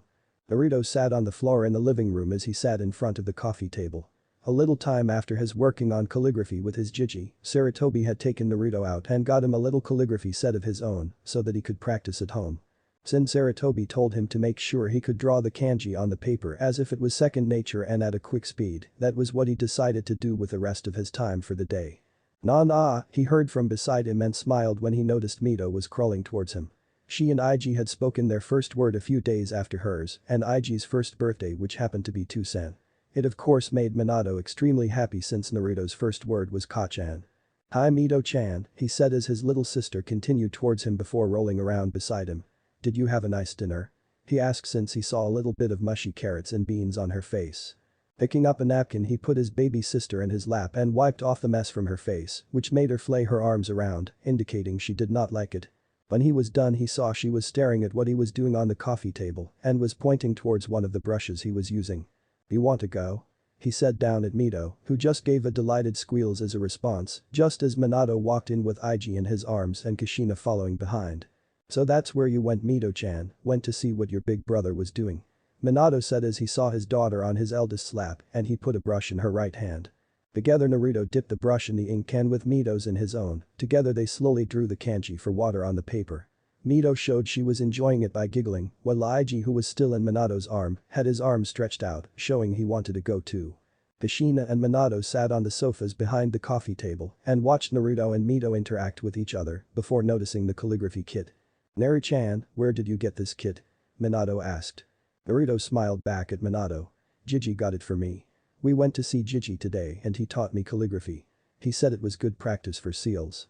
He is right, they are very important for someone who wants to learn seals. "Does this mean you are wanting to learn Kenjutsu?" Kushina asked, watching as Naruto had let go of Mito's hand as she was just drawing squiggles on the paper. Naruto nodded his head and saw the two equally proud smiles appear on their faces. He watched as his father got from his seat and went upstairs but quickly returned a minute later with a book in his hand. "Dear Naru-chan, if you want to learn seals then take this and have Shizune or your Jiji read it with you. This is a beginner's guide to Kenjutsu that I wrote with Jiraiya. This will help you learn the basics and level 1 Kenjutsu. Did your Jiji tell you about the 10 levels? He asked as Naruto nodded. If you are anything like us Naruto then you will fall in love with Genjutsu. Most think it is a dead-end area of ninjutsu, but it can be very powerful and so helpful if used right. Kushina added while watching Mito have fun with her drawing squiggles. Thank you too San, Ka-chan, but can't you help me with learning sealing? Jiji and Shizune Ni-chan said you both are the best with seals. He asked thinking his parents would say yes to this. But to his disappointment both his parents shook their heads. Sorry Nari-chan we just don't have the time to help you right now, maybe some other time. Kushina answered. But your Jiji can help you since I know he is quite well versed in seals. He will definitely be able to help you. Minato said as he patted Naruto's head. Oh that's okay. Maybe another time. He said to sound convincing despite feeling sad that they said no. Thank you Nari-chan, thank you for understanding, he said as Kushina picked Mito up which got a disappointed gurgle from the girl since she was enjoying her squiggle time. Kushina kissed Naruto's forehead before standing up. Come on, Miss Messy, let's get you nice and clean with a bath. She said as she and Minato left the room and headed upstairs with a twin in each arm. As the two left neither heard the slight sniffle come from Naruto as he started a new page and began to draw again. Chapter 4. The Meeting of Two Geniuses. Naruto jumped over a log as he ran around in a small forest just a little ways away from the Sarutobi Manor as he did his best to jump and dodge out of any obstacles he ran into. He huffed a little as he stopped and tried to catch his breath. He had been running full out for about 30 minutes, which for a 7-year-old most would find impressive. Though he wondered if that was due to his Uzumaki blood, he would think about that another time. Strapped to the side of his pants was a small pouch that carried some kunai and shuriken which Sarutobi had bought for him a few months ago. Since he started studying under Sarutobi just over a year ago, Sarutobi, Shizune and Tsunade had been surprised at how quick he was learning what they were showing him. After just 3 months of learning calligraphy from Hiruzen, the boy's handwriting had become so neat most would have thought an adult had written it. So Hiruzen began teaching him level 1 which of course Naruto took to like a sponge. Anything that was seal related went right into his head and stayed there. Sarutobi had been a little flabbergasted at how quickly Naruto had come into. He believed that he was quicker in understanding seals at his age than even his parents. The level 1 sealing showed Naruto how to make simple seals like storage seals with scrolls which were the basics among them. It only took Naruto about 5 months to understand the concept of level 1 and how to make high quality and working storage seals. It was also a big surprise when by his 7th birthday he was already beginning level 2. Sarutobi had tested Naruto how quickly he could make a storage seal with the equipment in front of them. He was left flabbergasted again of course when Naruto made one in under 30 seconds. His parents were delighted at how quickly he took to them and knew that one day he would be a future master. Meanwhile his studies with Shizune had carried on to the point where even his botch Aunt Swan would turn up on occasions to see how well he was doing and would give him little tips with certain areas of his studies. Once he got the leaf exercise down they moved on to balancing rocks on the end of his fingers since rocks were heavier and needed more chakra to balance them on the end of his fingers. Once again everyone was surprised at how quickly he was completing the exercise which showed Tsunade that Shizune had been correct about his chakra control and that she would definitely have to look into teaching him some medical ninjutsu at some point in the future. Even Asuma and Kurenai who would watch him practice were amazed at how well he was doing for one so young and knew that he had definitely inherited the brains of his father and the determination of his mother. Digi told me to stretch as well to make sure my body stays nimble and doesn't cease, he thought as he began to slow down and stopped in his tracks. He did a few arm stretches and leg lunges since he had taken his Jiji's words to heart about taking care of his body and that he would not get far without keeping a healthy diet and keeping one's body in top shape. Looking at a high tree he decided he wanted to begin practicing his kunai and shuriken throwing since that was almost a necessary skill one needed to be a shinobi. However before he could go to begin target practice, he began to sense somebody close by to where he was. It felt a little familiar and decided to go and investigate who the signature was coming from. The signature felt young like him though he could sense it was quite strong. He trekked through the forest for about 5 minutes until he found who he was looking for. In a small clearing in the forest there stood a boy who looked about the same age as he did wearing a light blue top and gray's pants with shinobi sandals. He had raven hair and had a small beginning of a ponytail at the back. Though the most notable feature was the long, pronounced tear troughs under his eyes. On the back of his shirt was a red and white symbol of a fan.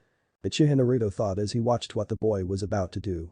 He watched as 4 kunai appeared in his hands and then jumped in the air and flipped. As he began coming down he released the kunai from his hands and flew towards a bunch of targets that were scattered around the small clearing. Naruto's eyes shot wide open when he noticed that they all hit the targets right in the center. Wow, he is really good. As the young Uchiha landed gently on his feet he turned over to where Naruto was watching. "Who is there?" "Come on out," he said lightly but with a slightly threatening tone to it. Naruto stepped out of his hiding spot and walked into view of the Uchiha boy. "My apologies Uchiha-san," he said, bowing a little. "I didn't mean to spy. I was in the area and I felt your chakra and came to investigate. My name is Naruto Uzumaki Namikaze, it is nice to meet you," he said introducing himself. "It is nice to meet you too Namikaze-san. My name is Itachi Uchiha," he said, reciprocating the bow. Naruto nodded and smiled.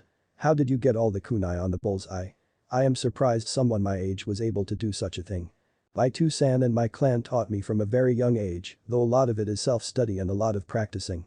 I just taught myself until I could do it without blinking."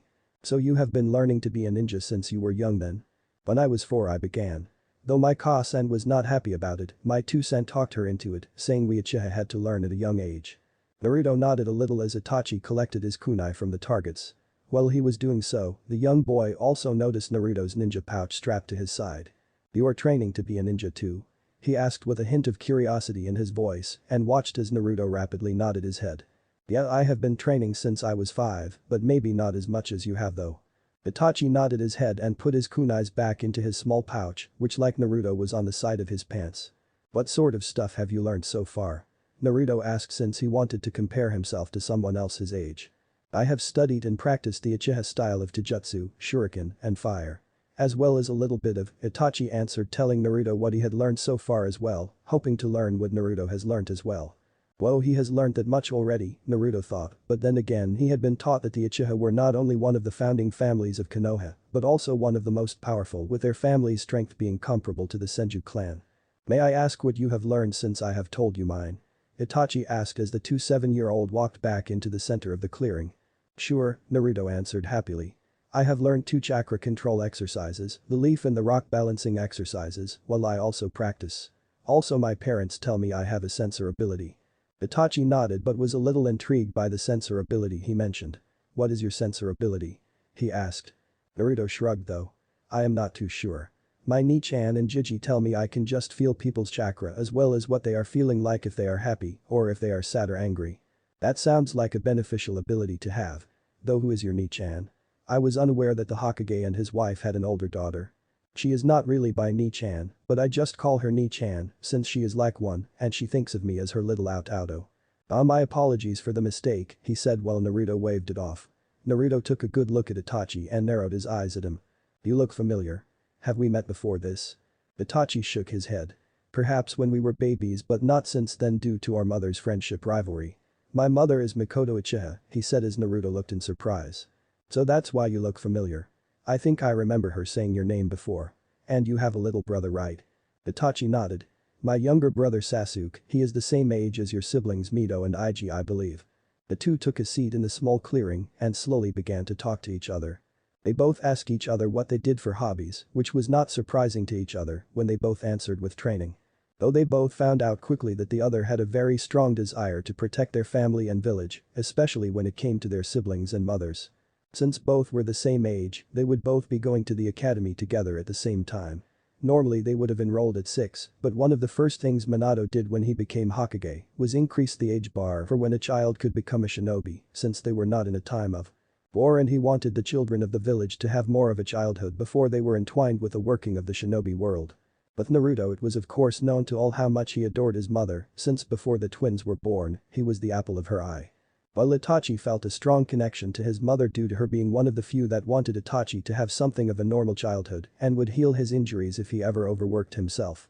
Itachi described that his father Fugaku Uchiha was a very militarized man who above all else respected power. Since Itachi had shown at a young age such promise in the ninja arts, he made sure that Itachi would one day become the best in the village, though Itachi always felt it was just so he could bring more power to their clan. Naruto meanwhile described how after the Kyuubi he felt so useless when he found out his mother was hurt and dedicated himself to getting stronger so that he could protect her, his two-san and his siblings from any further hurt. Though Itachi was surprised when Naruto told him it was the third Hokage that was teaching him how to be a shinobi and that he was the one who was teaching him. Though he knew that the Hokage and his wife were seen as the best with, it made him wonder why they were not teaching it. When he asked he noticed his new friend had avoided the subject and moved on to another topic. Also when Naruto asked whether he could really do ne elemental ninjutsu since he heard it was very difficult for someone of their age to perform such as feat, he watched with slightly widened eyes when Itachi performed the fire-style fireball jutsu, which engulfed the area in a large fireball. The two boys sat there for what felt like a couple of hours until the sun slowly began to come down and both knew they had better get home before their families got worried. Saying goodbye and saying they would try and meet up again the next day, the two new friends made their way home. At that time no one would realize that at that moment, two of Konoha's future greatest legends had just met for the first time. Uchiha clan compound. Itachi walked into the clan compound and slipped his sandals off before making his way into the kitchen. Arriving inside he saw his mother sitting around the table with Sasuke strapped into his high chair while she tried to feed him his mushy peas, though he looked like he did not want any of the tiny glare on his face any indication. "No," he said, making Mikoto sigh before smiling and looking towards her eldest. "Hello Itachi. How was your day?" she asked as little Sasuke spotted his big brother and gurgled happily at him. "It was fine Ka-san. I just practiced my shuriken today," he said as sat on the other side of the table as noticed Sasuke was trying to get his attention. "Hello Sasuke, are you being a good boy for Ka-san?" he asked softly as Mikoto watched the two interact. "Yeah, good," Sasuke gurgled out making Itachi smile a small smile while Mikoto laughed at her youngest son. "Now why do I get the nose while your big brother gets the smile?" she asked Sasuke who just swung his arms around in response. "Come on Sasuke, be good for Ka-san, otherwise you will have to eat the mushy apricots," he said and internally smirked as the 2-year-old boy had a look of disgust appear on his face, indicating he did not want the apricots. Mikoto tried again and moved a spoon toward Sasuke's mouth and unlike this time he took a big bite out of the food and chewed on it with a yummy expression on her face. As she fed her youngest Itachi looked around and saw that once again his father Fugaku was nowhere around. "Where is Tusan Ka-san?" he asked, wondering where his father was. Mikoto sighed. "Your Tusan is at the Uchiha police force station along with Yushiro. Apparently they will be pulling an all-nighter again," she said as she did wish that her husband would spend more time at home. But then again when he is home all he does is focus on Itachi, she thought a little bitterly since Fugaku was becoming a little obsessed with bringing in more power for the clan, which unfortunately focuses on Itachi. "I see," Itachi muttered as he watched his little brother happily munch away on his foot and watched his mother laugh at the funny faces Sasuke was making. "I made a friend today," he said as he stared outside the window, not seeing his mother turn her head to look at him in surprise. "Really?" she asked not wanting to hide her joy since Itachi did not have any friends outside of the clan. "May I ask who?" "Naruto Uzumaki Namikaze," he said and watched in slight amusement at the delighted look that quickly appeared on his mother's face as she clapped her hands together. "Mama?" Sasuke said watching his mother suddenly become very happy made him turn his head in confusion. "Oh that is wonderful Itachi-kun. I was wondering when the two of you would become friends. Oh you will become just like me and Kushina, I just know it. I think I would like the Ka-san," he said as Mikoto smiled at her eldest. "I am going to go to my room. I feel a little tired." "Okay, I will see you later Itachi-kun," she said, kissing her son's forehead, truly happy that he made a friend. Though Itachi was used to his mother giving him affection, he rarely showed that it had any effect on him. Though for this time, the young Uchiha let a small smile appear on his face. Just as he left the room and without his mother looking, he put his hand in one of the drawers by the door and pulled out a few blank slips of small paper. As Itachi walked down the empty corridors of his clan compound, he stopped for a moment at a mirror that was hanging on the walls. When he did he closed his eyes for a moment before opening them again. However this time instead of his onyx-colored eyes looking back at him, it was instead a pair of red eyes with two tomo in each eye. "But Naruto? Is anyone home?" Naruto called out waiting to get an answer as he stepped into his home. "In the kitchen Naru-chan," he heard his mother's voice call. He walked in and saw his mother by the stove with the twins both in their high chairs looking up at the ceiling. Though when they saw him both giggled a little and waved their arms at him. He waved back at them. "Where is Tusan?" "Your Tusan will be home in a few minutes. Just some last-minute work he had to finish. Go up and get washed for dinner," she said, not taking her eyes away from the stove. "Yeah, okay Ka-chan," Naruto answered as he walked away and went upstairs. He looked back to see his mother had now moved from the stove and was now playing with the twins. It made Naruto feel a pang of sadness in his chest, but he shook out of it. As he walked home he had wondered about elemental ninjutsu. He knew he was not ready for such a big step yet, but seeing his new friend Itachi use the fireball earlier that day, it made him want to try as well, and it sparked something inside of him. He was amazed at how far Itachi was in his studies and had mentally decided he needed to catch up. He decided he would have to up his training with Shizune and Sarutobi the next time he saw them, which was in 2 days' time. Deciding to wash up in a moment, he quietly made his way to his father's office and delicately turned the handle. Walking into his father's office, he looked over to the giant bookshelf. The bookshelf was a giant store of various jutsus his parents had mastered as well as documented. His main attention though was on elemental ninjutsu. He remembered his father had told him once that he had a wind element which was rare in Konoha, while his mother had a water element. Looking at the shelves, his eyes stopped at one that read C-ranked water ninjutsu. He took it and opened it and stopped at the first page. On each page was a name of a while a small containment seal lay beneath it. He looked through the first few pages before one stuck out for him. Water style. Water bullet technique, he read aloud and figured that would be perfect. Thanks to his studying of and completing level 1 already, he pressed his hand against the seal and in a small puff of smoke a small scroll lay on top of the page. He quickly put the book back where it was and hid the scroll under his shirt before quickly leaving the office and heading to his own room. He doubted his parents would know since they did not check the books over often and he would put the scroll back soon. He would quickly copy the contents of the scroll onto a blank scroll he had in his room and then put the original back where it belonged. Next day. Naruto followed along the path towards the open space in the forest that he had met Itachi at with his shinobi pouch strapped once again to the side of his pants, while on his left was 2 scrolls. One contained his little seal-making kit that he practiced with almost every day. The other one had the copied contents of the water scroll that he took from his parents' water scroll. He put the original back into the storing book and put it back where it belonged when his father had left for work while his mother was feeling the twins. He knew he might be in trouble if his parents ever found out, but he figured what they did not know did not hurt him. Plus it is not like Tusan or Kachan really spend time with me anymore, he thought to himself. Though he did not hate his little brother and sister and did in fact love them both dearly, he couldn't help but feel a little jealous towards them. Since they were born just over 2 years ago, his parents' focus was mainly on them. He wished Kushina and Minato just made some time for him, no matter how little it might be. Shaking his head of the negative thoughts and following the path he took the other day, he felt Itachi's energy signature just like yesterday and he knew the Uchiha was close by. Walking into the small area, he saw Itachi standing in the center of the opening with his back to Naruto. As Naruto walked towards him, Itachi picked up on his footsteps and turned around.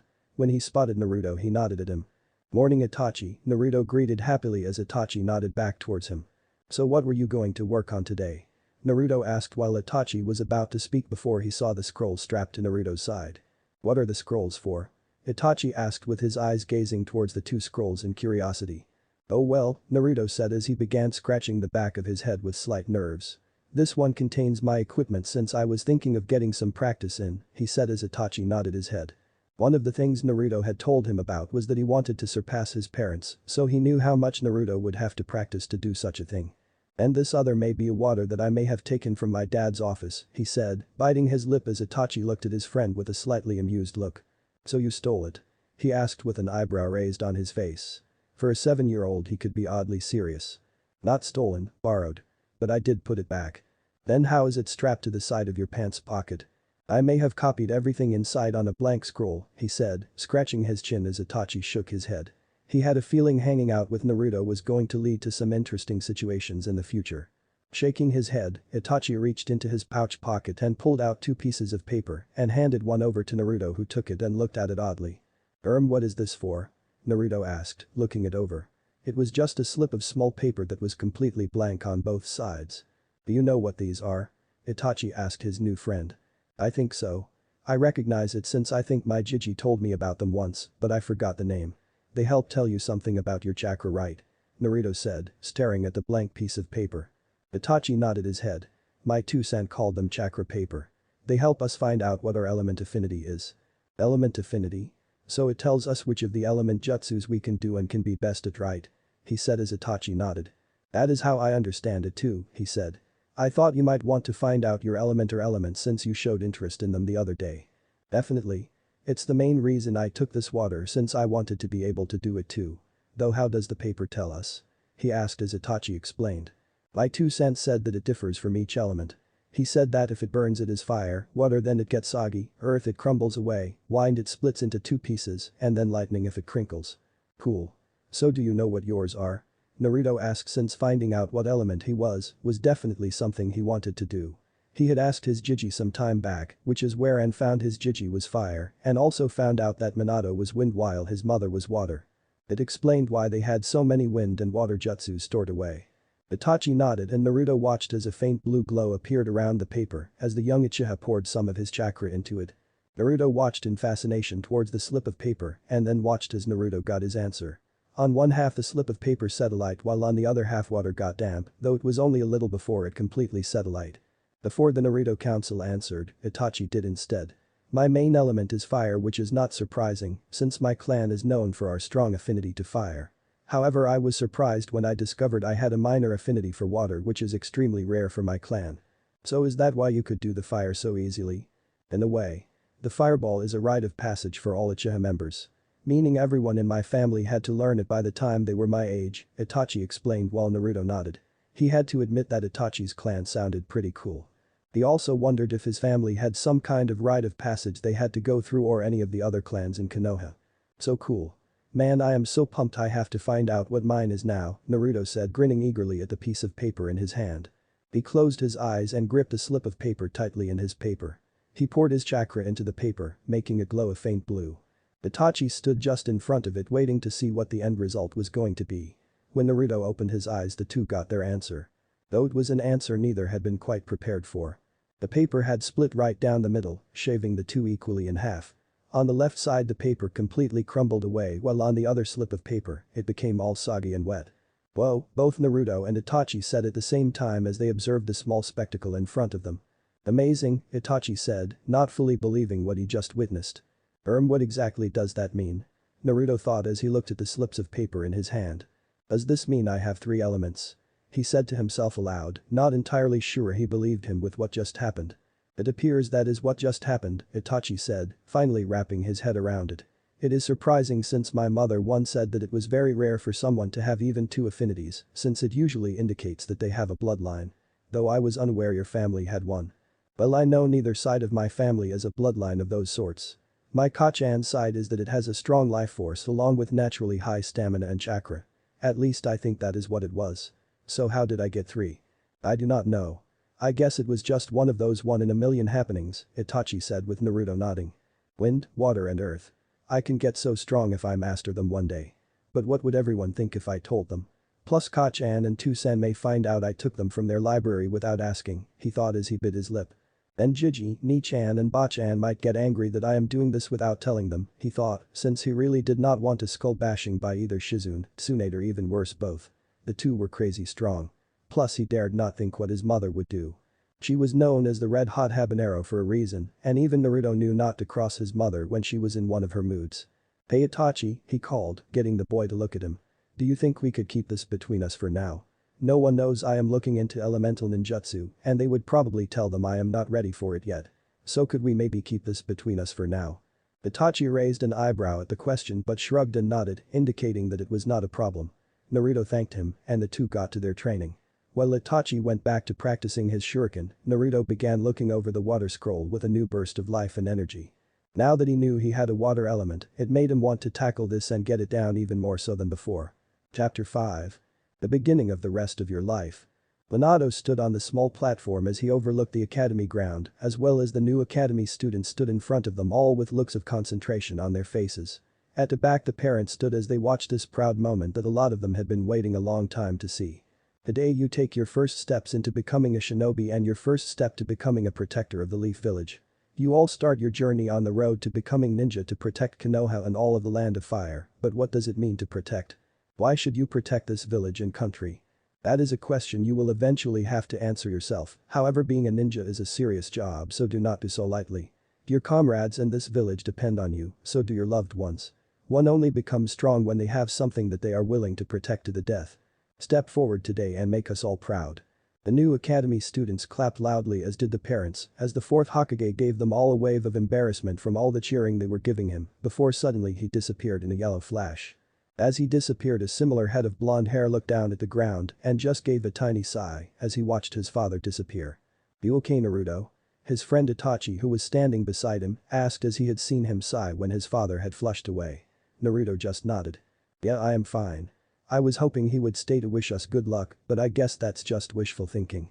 As the instructors began to call out names signaling for what person would be in whose class, Naruto stared behind him to see a lot of the parents conversing with each other and happily talking with one another. His Ni-chan and his Jiji were there and gave him a small wave when they saw him look in their direction. Naruto gave them a half smile and waved back. He looked over a little ways to the right of them and saw Itachi's parents standing there. Fugaku had his usual emotionless face just staring at the sky, while Mikoto was next to him with Sasuke gripped onto the hem of her dress while in her arms she held a small bundle that was wrapped in light pink blankets. Mikoto was carrying her daughter Ria Uchiha, who was born 3 months ago and had taken the Uchiha clan by surprise, especially Itachi, who never thought he would get another sibling other than Sasuke.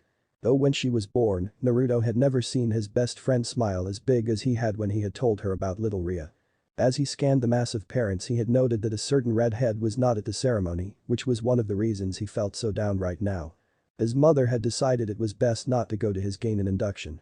Though this time it was not the twins or work duties that kept her away this time. Just like Mikoto, Kushina had been given the biggest surprise when she discovered she too was expecting another child. It made her extremely happy, especially when she and Minato discovered they were expecting another girl.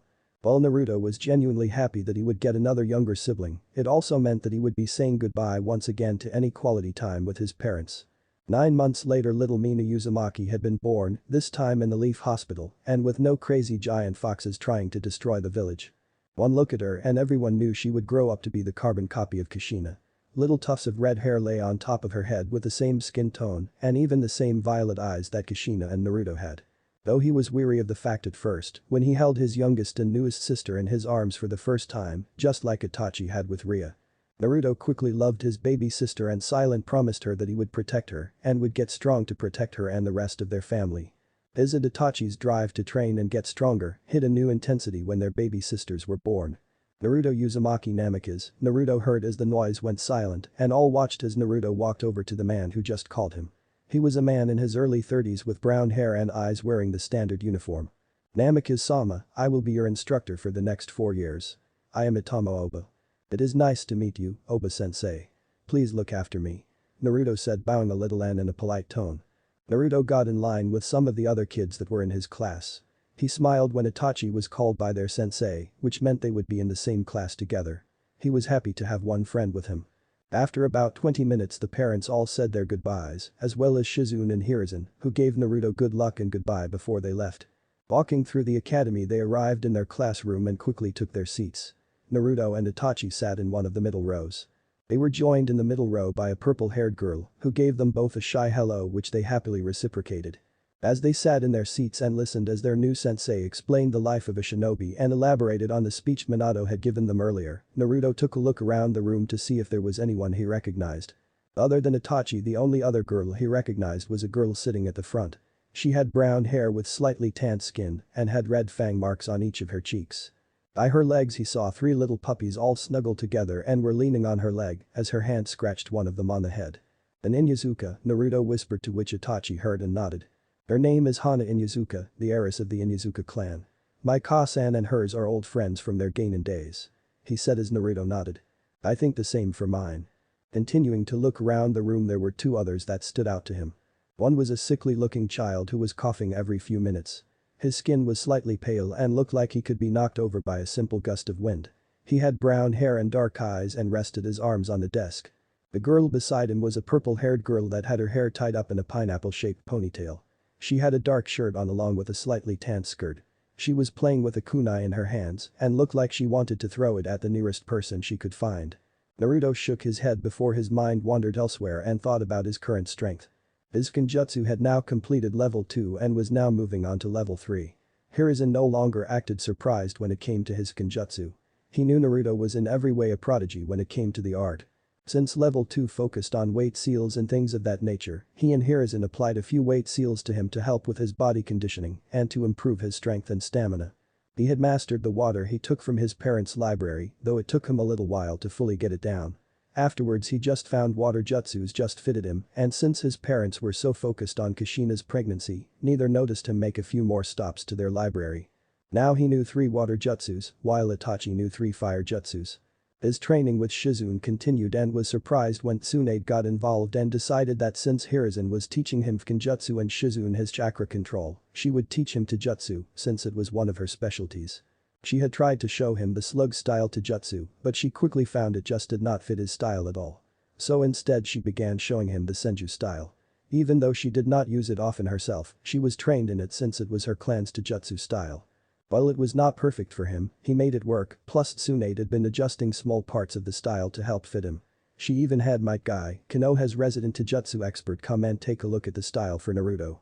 I had cried out how wonderful it was that Naruto was training to become a great shinobi and cried out about some youth for whoever knows why. Guy even showed him some of the Goken style. When Naruto showed an aptitude for that style as well, Guy and Tsunade decided to entwine the two styles together and create something completely new. They didn't have a name for it yet, but Naruto knew it had to be something awesome. And when it came to taijutsu, Naruto was learning quickly as well, once again showing that being a prodigy and being hardworking was already paying off for him. "Naruto, pay attention," Itachi said, elbowing him in the side, jogging Naruto back to attention. Right, sorry," Naruto whispered back as Itachi shook his head at his friend's habit of letting his mind wander. Naruto paid close attention to his sensei and what he was discussing to the class, thought he had noticed that some of it Shizune had already covered in his studies with her. "I don't think the academy is all it is cracked up to be," he thought to himself as he shook his head and tried to drown out his sensei's voice. The purple-haired girl next to Naruto saw his lazy form and the look on his face and covered her mouth to stop from giggling. "Young lady, is there something you wish to say to the class?" their sensei said, who looked like he did not enjoy being interrupted while all student eyes fell onto the purple-haired girl. The girl blushed a little and twiddled her index fingers together. No sir, sorry sensei." "What is your name?" he asked looking towards her. The girl stuttered a little. "Why Yugao, Yuzuki." "Well then Miss Yuzuki, please try and keep any comments of noises to yourself," he said before he continued with his teachings. Nodding, she fell quiet as the rest of the class fell back to listening to their sensei, everyone except Naruto, who had turned his attention to Yugao. "What were you laughing at?" he asked since he had heard her giggle from beside him. "I was laughing at you. You had a funny look on your face and made me laugh," she said as Naruto's eye shot up in surprise before internally he grinned. "You mean expressions like this?" he asked before he began pulling multiple different faces and Yugao, who was turning red and had to cover her mouth with her hands. Their sensei never saw any of this as Naruto pulled funny faces at Yugao, who looked ready to burst out laughing. Next to him Itachi rolled his eyes, though half a smile on his face as he watched his friend act that way. Though Naruto was a lot like him and was quiet and serious most of the time, he had moments where a more fun-loving personality took hold of him. It was a lot like his mother's in that way. Naruto had inherited more than just his eyes from his mother. From the front row, Hana Inuzuka saw what he was doing and laughed into her hand as well, thinking that what he was doing was very funny. While at the back row, the other purple-haired girl and the sickly boy laughed as well, though the sickly boy needed to cough every few minutes, which gained much attention from their sensei. End of the day. At the end of their first academy day, most of the children went home to their parents so they could tell them all about the great first day and what they had learned. Everyone except for a group of 6 children, that is, Naruto and Itachi, were once again training with each other in the same opening in the forest as before. The other 4 had followed them after school to see what they were doing. The 4 were none other than Hana Inuzuka, Yugao Yuzuki, Anko Mitarashi and Heiichiku. The 4 had become quick friends, but when they had tried to befriend Naruto and Itachi, the 2 boys kept eluding them and separated themselves from everyone else. They almost spoke with them during lunch, but the academy school bell rang, and when they looked back the 2 boys had already disappeared. "Hey-kun, stop coughing or they will know we are here," Yugao said to the ill boy, who nodded. "My apologies Yugao-san, the pollen from the plants is making it difficult to breathe," he said as he tried to get his coughing under control. "SHH, stop talking to you two or our cover will be blown," Hana whispered a little harshly while Anko grinned as she watched them. "I wonder how strong they are. I bet they would have a good fight," she said, licking her lips a little before zoning in on the scene in front of them. Wait, where did the Uchiha go? They all looked in front of them and realized that Itachi had indeed disappeared and that Naruto was now just standing still and was looking towards where they were hidden. "You know you 4 can come out now. We know you have been following us since we left the academy," Naruto called out, making the 4 freeze in place.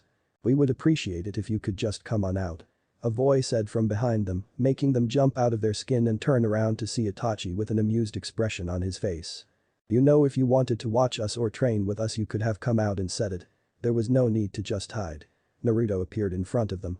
The 4 kids looked a little embarrassed and went a little red. From Hana's side the 3 pups sniffed the air and padded over towards Naruto. Naruto saw the 3 pups and smiled as he went down on his knees and began petting them. The pups seemed to enjoy it since they were wagging their tails and had their tongues hanging out of their mouths. "Whoa, that was quick," Hana said as she walked towards them. I have only had them for about 6 months and they have never taken to someone so quickly before. They must really like you.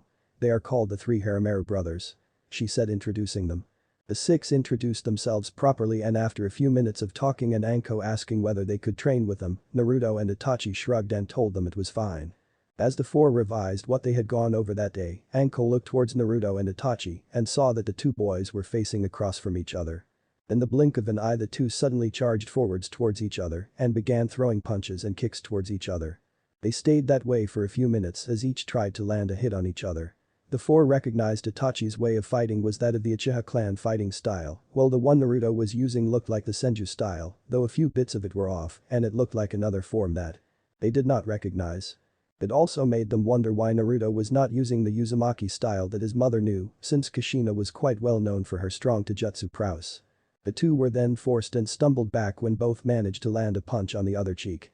Shaking out of their slightly dazed state, the two quickly focused their chakra and made the necessary hand seals. "Fire style fireball jutsu," Itachi called out as he blew out a large fireball that went towards Naruto.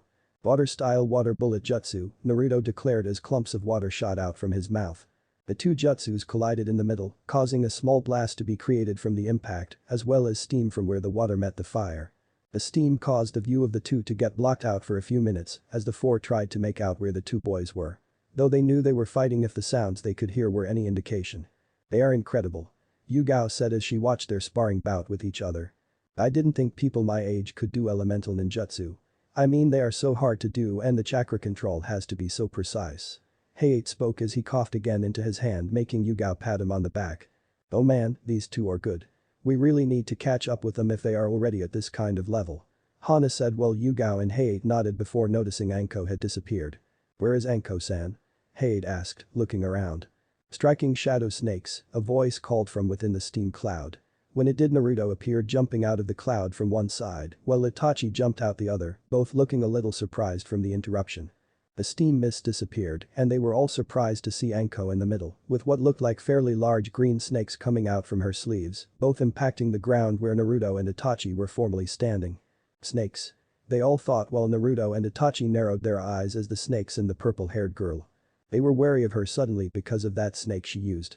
There was only one person that both were aware of that had connections to snakes and who could use snakes-like jutsus, and that man was no longer part of the Leaf and was one of the worst traitors that the world had ever seen. Itachi's parents had told him while Hiruzen and Tsunade had told Naruto about this man. So it left the question to the two boys that was now on both of their minds. How can she do snake techniques? Anko meanwhile grinned at Hana, Yugao, and Hayate's shocked looks in Naruto and Itachi's weary and thinking looks. "You boys didn't think you were the only two with tricks up their sleeve, did you?" Month later. Some time passed since the 6 academy students met each other and the 6 quickly became fast friends and an inseparable group. Since the first training session, the 6 met up whenever they could and would spar with one another and help each other get stronger. The academy quickly saw that Naruto and Itachi were prodigies after only a few days. It was mainly noticeable when the two were first shown how to do the henge technique and managed to master it by the end of the day, which left the instructors baffled. Itachi was quickly becoming known as the prodigy of the Uchiha clan, where Fugaku and Mikoto were immensely proud of their son, while Naruto was the same for his family. He was even surprised when Kushina and Minato had hugged the life out of him when they found out. Though the small celebration did not last long, Naruto enjoyed that moment where his parents' eyes and attention was focused only on him. Tsunade, Hiruzen and Shizune marveled at it, though since they were training him before the academy, it did not come as much of a surprise. Meanwhile, Anko was quickly becoming the best of the girls, though Yugao and Hana were doing their best to give her a run for her money. Though Anko was strong for her age, she was not quite at Naruto and Itachi's level, though when she sparred with the two, she made sure to make them sweat as much as possible. "So Gigi, are you sure you don't mind taking me?" Naruto asked Hiruzen as they walked down the market towards a shinobi store that Hiruzen had told him about and had wanted to take him to for some time now. "Of course, Naruto-kun, now that you are in the academy it's time to get you some proper shinobi clothing and some proper weapons and equipment. Even though it's the person that makes the shinobi, it is essential that you have the correct equipment with you and that you are wearing appropriate clothing." Hiruzen glanced down at his surrogate grandson. "So an orange jumpsuit would definitely be out then?" Naruto said, pointing towards an orange get-up in the window of one of the stores. "Unless you want to be a walking target, then yes Naruto, it is definitely out," Hiruzen said, shaking at the mere thought of someone wearing clothing that color. Somewhere in Konoha a Jonin wearing tight green spandex with orange leg warmers sneezed. "But I didn't bring enough money, Gigi," Naruto said as he began checking his pockets. "I'm not sure I can afford it. Koch-an and 2 cent forgot to give me my pocket money this week." "Do not worry about money, Naruto-kun. I will buy you everything you need," he said, patting the boy on the shoulder. Naruto wanted to argue, but he knew his Gigi would only tell him that a grandfather was allowed to spoil his grandson whenever he wanted. Plus his Gigi was a former Kage, so if there was anyone who knew the right equipment to wear and the correct clothing, then it was him. He was the man who fought in the first Shinobi War, was picked by Tobirama Senju to become his successor, and lead the Leaf to victory in the second and third Shinobi Wars. "Okay, Gigi," Naruto answered, getting a smile from Sarutobi in return. He was happy that Hiruzen still spent time with him and trained him even when he actually had a real grandson now. Konohamaru Sarutobi was born a month before little Mina was born by Hikaru Sarutobi, his eldest child and only daughter. And they named him after the village since they knew he was going to be a great shinobi one day. After walking for another 10 minutes they eventually stopped at a moderate-sized store on the edge of the shinobi district of the market. "I have been coming to this store since I was a young Naruto-kun. There is no better place in my mind to get your shinobi supplies than this store," he said as he led Naruto inside. As soon as they walked in, Naruto saw locking seals on the door hinges. "To stop burglars," he mused to himself. "Toronto," Sarutobi called out just as a man in his mid-30s appeared from behind the counter with brown hair and wearing civilian clothing. "Ah, Hiruzen, it's good to see you. What can I help you with?" he asked as he noticed Naruto beside him. "And this must be Naruto Uzumaki Namikaze, son of Minato and Kushina. I was wondering when you were going to bring him here. Now that Naruto-kun is in the academy, I believed it was time to get him his proper shinobi gear. Well, I am honored you came to my store. I am glad the shinobi of the village continue to come here even after my father passed the store down to me." "Dusan, look," a squeaky voice called, making them look over to see a little brown-haired girl with her hair tied in 2 buns, wearing a little pink top and shorts with a wooden kunai in her hands. "I can finally throw it on the target right," she said, making Toronto and Hiruzen laugh. "That is a great sweetie. Hiruzen, you remember my daughter Ten," he said as Hiruzen gave her a small hello, as did Naruto, while the girl went towards her father who lifted her up and sat her on the counter. Naruto looked around the store and it was no wonder why the place was popular with the shinobi in the village, as well as why his Gigi liked it so much. On the walls as well as in secure racks were weapons of all different types. Swords, axes, nunchucks, sai and a whole range more. On another side were rows and rows of different clothing, ranging from kids his age to people the size of Akimichi, and were in a variety of colors, though most were dark colors, the brightest being a purple and red top and skirt. "This all so cool," he said as he began to pick through the clothing range and find something that suited him, while Hiruzen spoke with Toronto and cooed over little Ten. 10 minutes later he had 5 black tops with a blue stripe going through the middle, while he had 5 sets of pants and sandals that ranged from black and gray in color. Next he moved onto his kunai and shuriken. The ones he currently had were ones Minato previously used and had given to Naruto since they were still in great condition. Hiruzen joined him and began helping him. He nodded approvingly at the clothes Naruto picked out. "Ah, kunai and shuriken made of chakra metal. Good eye, Naruto." "Chakra metal?" Naruto asked, not quite remembering what it was. "It is metal that allows chakra to run through it so that it makes the attack stronger than just using it normally," he said as Naruto marveled at it. He wondered why more ninjas did not use it, though when he thought about it, his mother used a sword and when he had seen her using it before the twins were born, he remembered it glowed blue. He realized it must have been chakra metal. They added them to the basket and continued looking through the small aisles. They also got to a small section that had scrolls and inks for genjutsu. They also sold sealing scrolls. Naruto didn't know that someone could sell sealing scrolls or other sealing-related equipment. He made a memory to save that information for later. Finally they browsed at the different weapons they had on display as Naruto and Hiruzen looked over them. "You know, Naruto, your mother is very powerful when it comes to the art of the sword. She could probably fight the 7 swordsmen equally and come out on top if she wanted to," Hiruzen said as he picked up a katana, looked it over and handed it to Naruto. "Maybe you might follow in her footsteps." Naruto took the katana in his right hand. He held it in his hand and swung it through the air a little. He looked it over and had to admit it was a beautiful katana, and he knew the art of a sword was a major area of being a shinobi. There was Kiri, who he knew had the 7 shinobi swordsmen of the mist, 7 of the best there were with a sword. He had been told, learned an academy style of kenjutsu whilst in the academy and normally carried a sword with them. Then there was Iron Country, where they had samurai instead of shinobi and were training extensively in the art of kenjutsu. Hiruzen watched as a frown appeared on his face. "What's the matter with Naruto-kun?" "I'm not too sure, Gigi. It is just the sword does not feel right in my hands. He said as Hiruzen and Toranto looked on in surprise. Interesting, they both thought. As for the next 10 minutes, Naruto tried handling all the swords that Toranto had, but yet all of them just did not feel right in Naruto's hands, with him saying that they just felt off. This is an interesting development. Hiruzen said, tapping his chin. Are you sure wielding a sword is something you want, Naruto? Naruto just nodded his head. I want to be a great Kenjutsu user and to one day surpass my Kachan. Toranto listened in and spoke what he was thinking. You know, when my father ran this store, he always told me that a sword was like an extension of one's arm and that swords in a way have a life of their own. He said that the wielder does not choose the sword, but instead the sword chooses the wielder. Maybe the reason you don't connect with the swords is because the sword you are supposed to wield has not been made yet. He offered as Hiruzen and Naruto thought about it. Little Ten meanwhile just listened and watched from the top of the counter.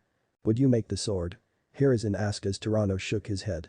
Not myself, but I have a trader from Iron Country that visits here a few times a year. He worked for my father and even did some business with.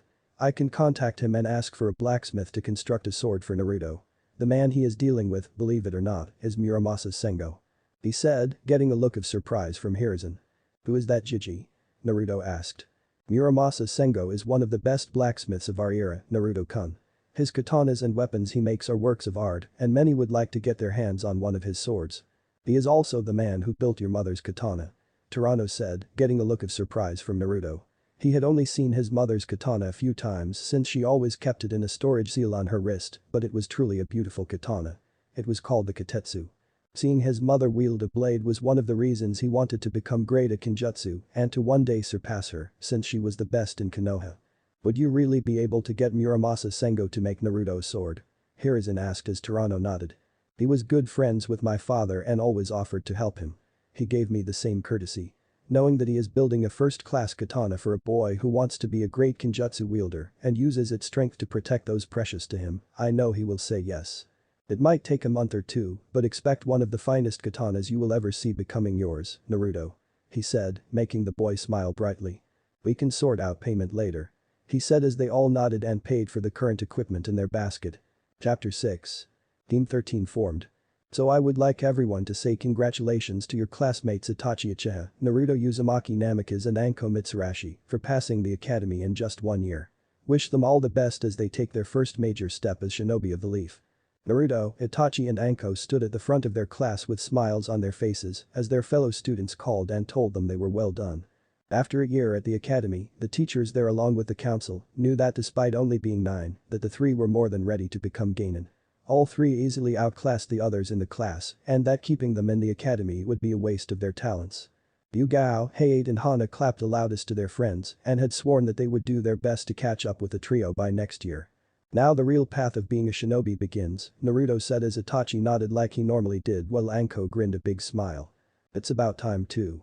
I was beginning to get so bored here that I thought my head was going to roll off my shoulders from the boredom. I am honored to have the 3 of you in my class for the little time that you were here. Good luck in your shinobi careers. I know that all 3 of you are going to go far, their sensei said as he bowed back. Thank you sensei, they said at the same time. Your new Jonin sensei has told me that you will meet them on the roof and that they will be there in 10 minutes time. The 3 nodded, gave a wave to their 3 friends who did the same before they exited the classroom. As they got out of the room they nodded to each other before making the ram seal with their hand and sunshine to the roof. They had learned that move from Hiruzen after Naruto had asked him to teach him during one of their breaks. He had thought about it for a few minutes before deciding that Naruto was ready to learn the body flicker technique. Once he taught it to Naruto, the blonde boy then taught it to the others. Hana, Hayate and Yugao struggled with it and were still trying to learn it, while Itachi and Anko had it down within a few days. Arriving on the roof, the 3 sat together on the floor. Naruto read a book on, Itachi stared at the clouds while Anko twirled a kunai around her index finger. So any idea who we have as our sensei? Anko asked the 2 boys. Both shook their heads. No idea, but I hope they are strong whoever they are. I can't wait to get some more training done, Naruto said, showing just how much of a training nut he was. Thankfully it was not on the level of a certain spandex-wearing jonin. Whoever they are, I am sure they are capable. Hokage-sama would not have put us with someone who could not handle the task. As they nodded, Naruto gripped his hand a little tightly on the sword that he was carrying in his right hand before he placed it in his lap. After 2 months of the order going out from Torino at the shinobi store, the katana that he was waiting for finally arrived. And when he first saw it, he could not help but admire how beautiful and different it was. Torino even said it must have been one of Masamune's finest works. The blade was 27 inches long, and the metal was much to his surprise black with a distinct red edge, and its handguard had flower-like edges. The handle was a dark purple color, while the sheath was plain black, but had 2 Uzumaki spirals in red going up the side. One of the first things Naruto noticed was that it was a little bit heavier than other swords, but he was told that was due to the metal of the blade being harder and denser than other blades, which would give it more physical strength. He knew it would take a bit of time to get used to it, but since his weight seals were now up to 30 pounds on each limb, he knew the weight of the blade would not be a problem. When he had received it, he, Hiruzen, Shizune and Tsunade had marveled at how elegant yet powerful the blade looked with all three, claiming they had never seen a blade quite like it. After receiving it he had given it a name that he knew would one day make this blade famous. The Shusui. Everyone else agreed that the name just fit the blade. He made a storage seal on his wrist similar to his where his mother kept hers, since he wanted to keep the Shusui on him at all times. He tried to show Kushina the blade, but she only looked at it while it was in its sheath much to his annoyance. He debated in his head whether to ask her to teach him Kenjutsu, but due to past experiences of wanting to ask either Kushina and Minato to train him, he decided against it and figured he would eventually come across a style that worked for him. Until then he could practice with it nonetheless. When it was not sealed up, it was strung to his side. He didn't want to strap it since it just felt right staying in his hands. If I ever meet Muramasa, then I must give him my eternal thanks for this, he thought. As he thought about his sword, an energy signature he recognized appeared to be heading towards them at a great speed. Itachi and Anko saw him tense up a little and were now on alert since they recognized when Naruto could sense someone. While they ready to defend themselves they saw Naruto quickly relax, indicating whoever it was they were not hostile towards them. Just as they three settled a swirl of leaves appeared in front of them. When the leaves all disappeared, they all looked in surprise, especially Itachi when the person standing in front of them was none other than a Jonin uniform-clad Mikoto holding little Ria in her arms who was giggling madly. Mikoto. Hasan. What are you doing here? Itachi asked since he was surprised to see his mother wearing her Jonin uniform. He could not remember the last time had seen her in her old shinobi uniform, which looked like most of the other uniforms, except she had only one sleeve, leaving the other arm bare and wrapped around her left thigh was a gray sash with the kanji for fire on it, while on her back was a strapped panto. Well, is that not obvious, Itachi-kun? You are waiting for your Jonin-sensei, and here I am, she said, getting 3 gobsmacked looks before Naruto fist pumped the air. Awesome. Is our sensei, he cheered as little Ria looked a little confused but cheered as well. Anko looked happy since she knew that Mikoto Uchiha Aka Konoha no Hai Misudaresu Fire Mistress of Konoha was one of the best kunoichis in the village. She was up there with Tsunade and Kushina. Are you sure, Kasan? But what about Sasuke and Ria? And does Tusan know about this? Do not worry, Itachi-kun. Sasuke will stay with one of our sitters, while Ria will be with me during our D-rank missions. Then when we eventually get to higher missions I will arrange for some of the other clan members to watch over them while I am with you all. And do not worry about your father. Even if he does not like it, I am a shinobi of this village and I felt it was time to get back into this life. Plus I have always wanted to take a Genin team and who better than the team my son is in. She said, kissing his forehead made him blush a little while Ria sat in her big brother's lap.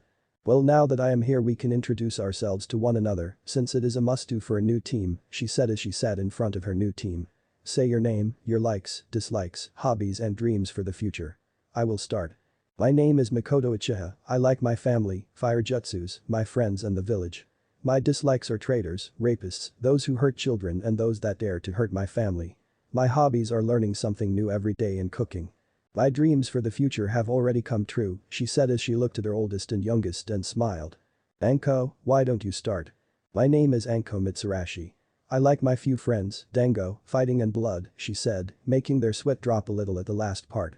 My dislikes are perverts, men who think women can't be as strong as them, arrogance and more. My hobbies are making people who I don't like miserable. My dreams for the future. To kill a certain white snake, she said as she got serious at the last part. Her two teammates looked at her curiosity since she had never mentioned that last part before whilst Mikoto narrowed her eyes.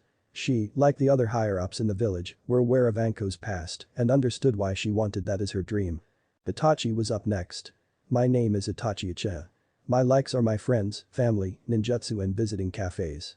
My dislikes are those who try to hurt my precious people, steak, and those who think they are better than everyone else and who only crave power for selfish reasons. My hobbies are meditating and training to be a great shinobi. My dream is to protect my home and surpass the Uchihas of old. And now our last member, she said nodding to Naruto who nodded. My name is Naruto Uzumaki Namikaze. My favorite things are ramen and kenjutsu. My dislikes are people who try to hurt my precious people, rapists, perverts and those that gain power for selfish reasons. My hobbies are training, spending time with my Jiji and my friends. And my dream for the future is to surpass my parents and to become a great protector of the village.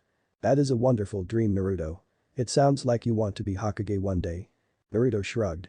If my path as a shinobi leads me there, then I guess so. Me, Ria said as she put her hand up wanting to have a go, making the others laugh at the cute little girl. Another time, Ria-chan, Makoto said, taking her daughter from her eldest and making the girl pout a little. So what do we do now? Naruto asked. Well, now we will break up for the rest of the day. We don't need to get familiar with one another since we all know each other. Tomorrow I want all of you to go to training ground 13 since I want to test how strong the three of you are. I have an idea on Itachi and a little on Naruto, but none on you, Anko. I want you all there at 9 AM. Understood? Aye, sensei, the three spoke, making Makoto smile. This is going to be an interesting experience. I can't wait to rub in Kushina's face, she thought, chuckling evilly in her mind. Since you are the only team who have currently graduated from the academy, the three of you are automatically made Genin. I hereby announce us as Team 13, she declared, getting big smiles from Naruto and Anko and a small smile from Itachi. Nodding and smiling at them and saying goodbye, Makoto sunshine away with Ria in her arms, leaving the new Genin team alone. In Hokage office. Minato sat behind his desk putting a hand through his hair as he sat across from one of the few men in the elemental nations that could fight him one-on-one. On his right was Kakashi and on his left was Jiraiya, whilst Kushina was sat next to him. Over on one of the sofas was Sarutobi with his pipe in his mouth as remained passive but on alert with their guests. The man in front of them was the fourth Raikage of Kumo and the man who Minato had many battles with in the past. It was a big man with dark skin and whitish blonde hair that was slicked back with a goatee on his chin. He wore his Raikage cloak and hat whilst around his wrists were golden weights and around his waist was a large gold belt. Beside there were two men. One had white spiky hair that covered part of his left eye and also wore a standard white flak jacket. On his back was a cleaver-like sword and on his right arm was the symbol for black lightning. To his right was a Caucasian man wearing the standard Kumo shinobi uniform but had bandages wrapped around the top of his head and his forehead protector covered his right eye. Welcome to the Leaf Village, Raikage-sama. I am happy that you made it here safe and sound, Minato spoke as snorted a little but thanked him nonetheless.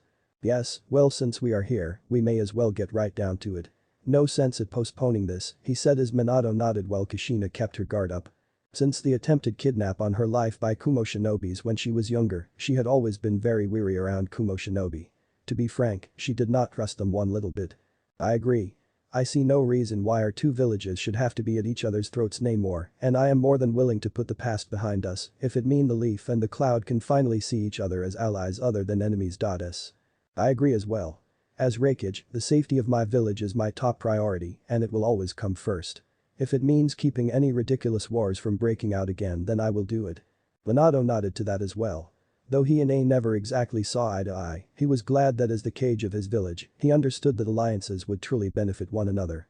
Kumo had always been more militarized than Konoha, but then again, Kumo had always been a very tightly knit and army-like village, whereas Konoha was a bit more relaxed in that sense, but always kept their guard up. I am surprised that your brother B is not here. Normally the two of you are inseparable, Minato asked as narrowed his eyes a little at the comment. B therefore knows that his place is to stay at the village and be a protector of Kumo. He is a tool to be used to keep Kumo safe. The Leaf Ninja frowned at that but knew that was mostly how others were treated. You know, I have always been curious about who the people of Kyuubi were. Since you know who Kumo's Jinchurikis are, do you not think we should know who yours is? That made everyone tense, while Kushina and Minato looked at the man dangerously. Something that made the white-haired man tense and prepare himself. Kakashi did the same. That information is classified as Raikage-sama, Minato spoke in a calm and even tone. Oh, so do you believe that my village does not deserve to know of your weapon while you know ours? Said with his voice getting a little louder. Kushina slammed her fist on the table. Jinchurikis are not tools that you can control simply because of what they contain. They are human beings who carry a great burden on their shoulders. It didn't look affected by the comment but instead just raised an eyebrow at her outburst while Minato smoothed her by rubbing small circles on her hand. You are oddly protective towards them, which leads me to guess that you are someone close to you. All the Leaf Shinobi tensed again and were mentally preparing themselves for some kind of confrontation since Kushina's face contorted to a look that showed she was ready to kill. Well, if you won't tell us, then perhaps it was a mistake coming here, since you cannot be honest with us when we are being honest with you. Honest, Kushina said, snorting. Like how you tried to kidnap me when I was a girl and yet tried to deny it. Yes, very honest. What my father did when he was Raikage does not fall to me. To be honest, I never really understood the big fuss about you, Uzumaki. All you were ever good at was Kenjutsu. The rest you were just mediocre at. Kushina looked like she was about to blow up at the comment he was making at her, while the white-haired man just shook his head and face-palmed. Minato did the same thing, knowing this meeting was not going well at all. And Kushina had never liked each other, and he knew it was a mistake bringing her to this meeting. Perhaps coming here was a mistake, said, standing up from his chair, making everyone else stand up as well. Perhaps we can speak more about this tomorrow. Let's keep a cool head, think on it tonight, and then resume tomorrow the details of the alliance. Minato offered, since he really wanted some kind of treaty to be formed between their two villages, which could stop any confrontations from happening in the future. Minato did not wish for another war to break out. He wanted to keep the children of the village from having to succumb to that path. He scoffed but nodded nonetheless. Tomorrow we will continue this. Until then we shall take up residence in the Golden Leaf Hotel, he said as Minato nodded. He then jumped through the window, making his departure from the meeting.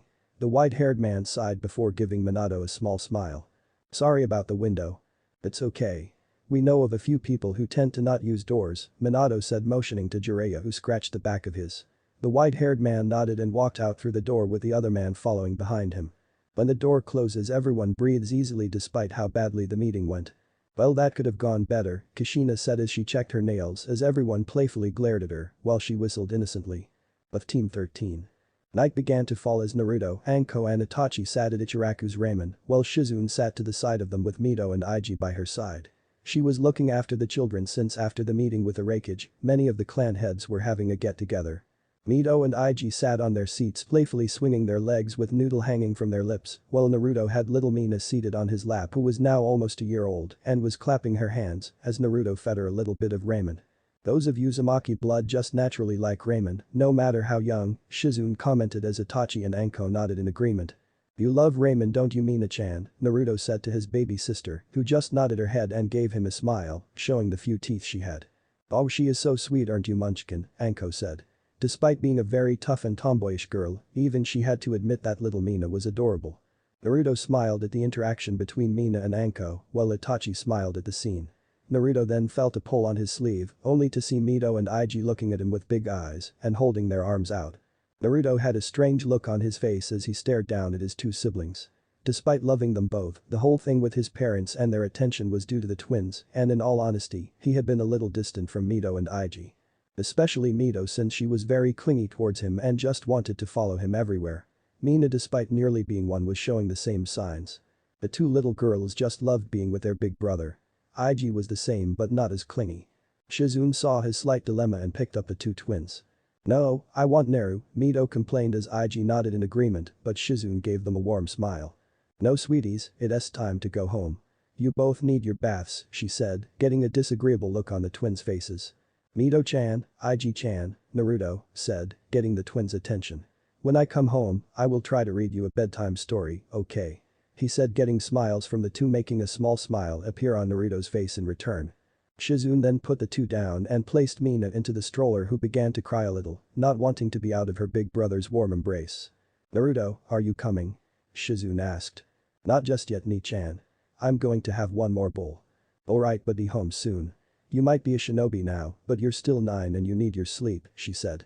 That goes for all of you too.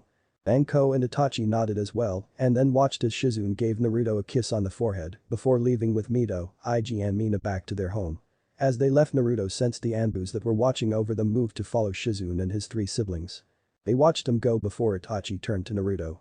Still trying to put space between them, aren't you? He asked as Naruto sighed a little and nodded. Anko looked at him weirdly. Why are you trying to put space between them? They are adorable, I just want to eat them up, she said while Naruto just didn't say anything. It's just some personal business, Anko-san, Itachi said, making Anko look at them both weirdly before she nodded. The trio sat there as they talked to one another, sometimes also speaking to the ramen stand owner Tucci, who the 3 saw as a nice middle-aged man who was happy to help any who needed help. He had a daughter their age who they had seen a few times. As Anko and Itachi spoke with Itachi, Naruto's sensor abilities picked up on something that he felt was irregular. He could feel the Kumo shinobi along with Arakage enter the moment they entered the village. Arakage stood out among the other two since his power was enormous, the same as his father and his Jiji. Naruto hopped off the stool and stood in the middle of the empty street as he looked in the direction of where the signature was coming from. "Naruto-kun, what is it?" Anko asked as she and Itachi followed him. "One of the Kumo shinobi," he said, already putting the two on alert. "He is not at the hotel with the others. He passed by the Hyuga compound. Why is he there?" Naruto said aloud. Itachi and Anko to widen their eyes. "You don't think he is going to kidnap a Hyuga, do you?" Anko asked since they were both aware that Kumo for some reason desired the Hyuga clan, the Byakugan. "Let's go check it out," he said as the two nodded and headed towards the Hyuga compound. It only took a few minutes before they arrived on one of the buildings opposite the Hyuga compound, and Naruto immediately began scanning the area for the Kumo shinobi he could sense. After a moment of search he saw a black-clad figure against one of the outer walls, showing it to be the Kumo shinobi, with the forehead protector covering his right eye. In his right arm their eyes widened when they saw the Hyuga heiress, Hinata Hyuga unconscious in his left arm. "Anko, go warn my father. Now," he said as Anko did not need to be told twice before taking off as fast as she could. "All the clan heads are at that gathering." He knew the head of the Hyuga clan would not be here, Itachi said as Naruto nodded. "We have to buy some time. We can't let him get away." Naruto and Itachi took a deep breath knowing this could go very badly, but they were shinobi of the lead now, and it was their duty to protect the people who live there. As the Kumo shinobi was about to move, both boys threw shuriken towards him.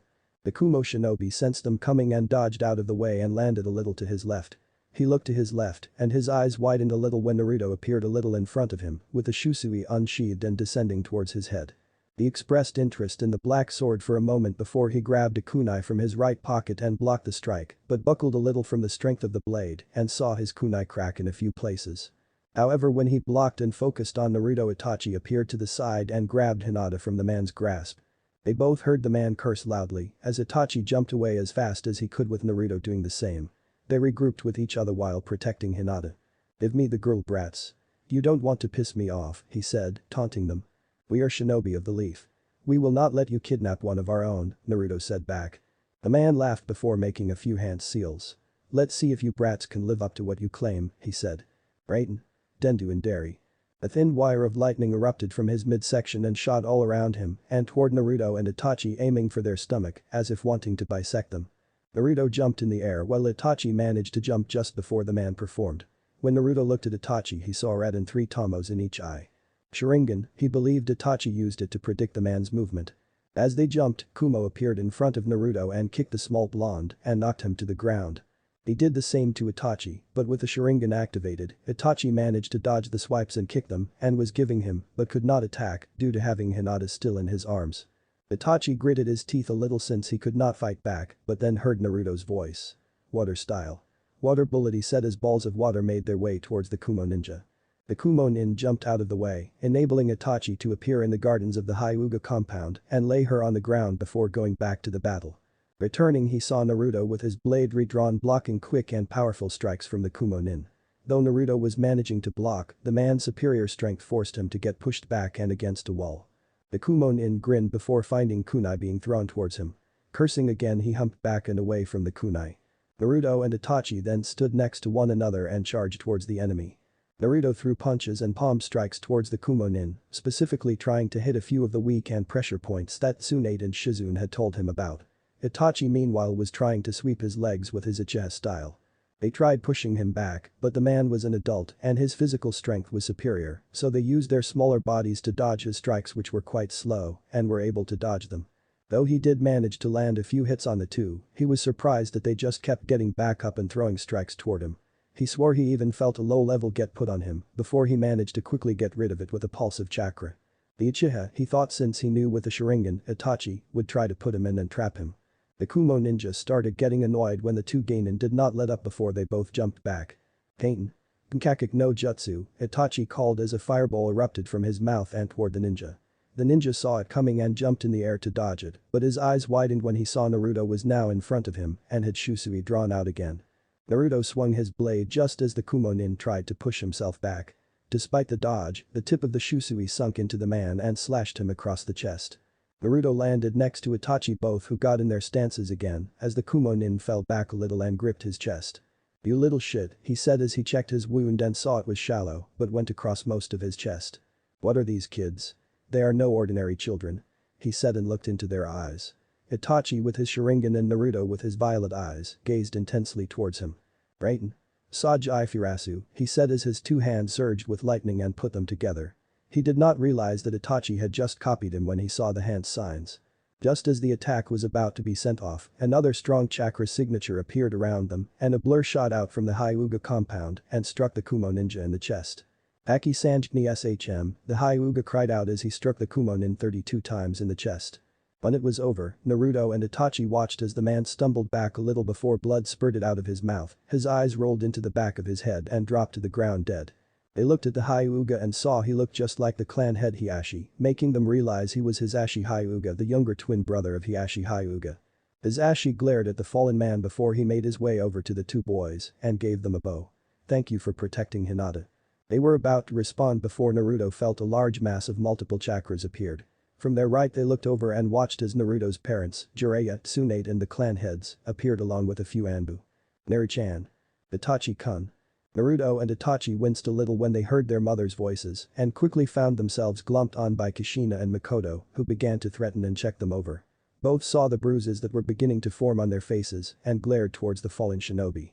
When the two mothers were told by the two boys they were okay, Kushina nodded and joined Minato, who was speaking to Hisashi with the others, while Makoto hung back with the boys. Naruto watched as Itachi went a little red with Makoto still checking him over and planting kisses on him. From where he could stand he could hear his mother saying they should check on the twins and Mina. Even now, they are all she can think about, Naruto thought a little bitterly as he looked down at the ground as he shook slightly. Shaking his head a little, Naruto began to walk away and just made his way home, while Itachi gave him a sad glance, while Makoto just wondered what had him down. Meanwhile, Tsunade and Hiruzen, who had heard what Kushina said, looked at Naruto with sadness in their eyes. "We need to talk to them about this Sarutobi-sensei, look at Neri-chan, even if he doesn't necessarily show it the way they treat him is affecting him. I heard from Shizune that he is distancing himself from the twins, it's like he doesn't want them to get too close to him," said Tsunade, worry clear in her voice. "Well, I agree with you, Tsunade-chan, the question still remains, how would we get them to see what they are doing to young Naruto? I doubt they even realize that their actions, or rather, inaction is causing him any sort of grief," he replied, also worried about the young boy that he saw as a grandson. "At the moment the only thing we can do is wait and see if they will realize their mistake before it is too late." Chapter 7. Lessons. Naruto stood at the north gate of Konoha as he waited for his team and sensei to arrive so they could go on their mission. The day marked their first C rank mission ever, and Naruto could not help but feel a little excited. The night the Kumo shinobi had attempted to kidnap the Hyuga heiress, the Hyuga clan, as well as the shinobi council, had been extremely thankful towards him. Itachi and Anko, since if it was not for Naruto and Itachi holding the ninja back and Anko going to warn the Hokage, then they may have lost the Hyuga heiress. As a reward, they made the rescue a completed A-ranked mission, and all three gained and got the pay. It also set a new record as Naruto, Itachi and Anko became the youngest team to ever go on an A-ranked mission. Of course gave them a small scolding, but they knew that was just the mother in her talking. Though she was extremely proud of her first gain in team and knew from that moment that Naruto, Itachi and Anko would go on to do great things. They had their test the next day, which was basically to let Makoto see their level of strength.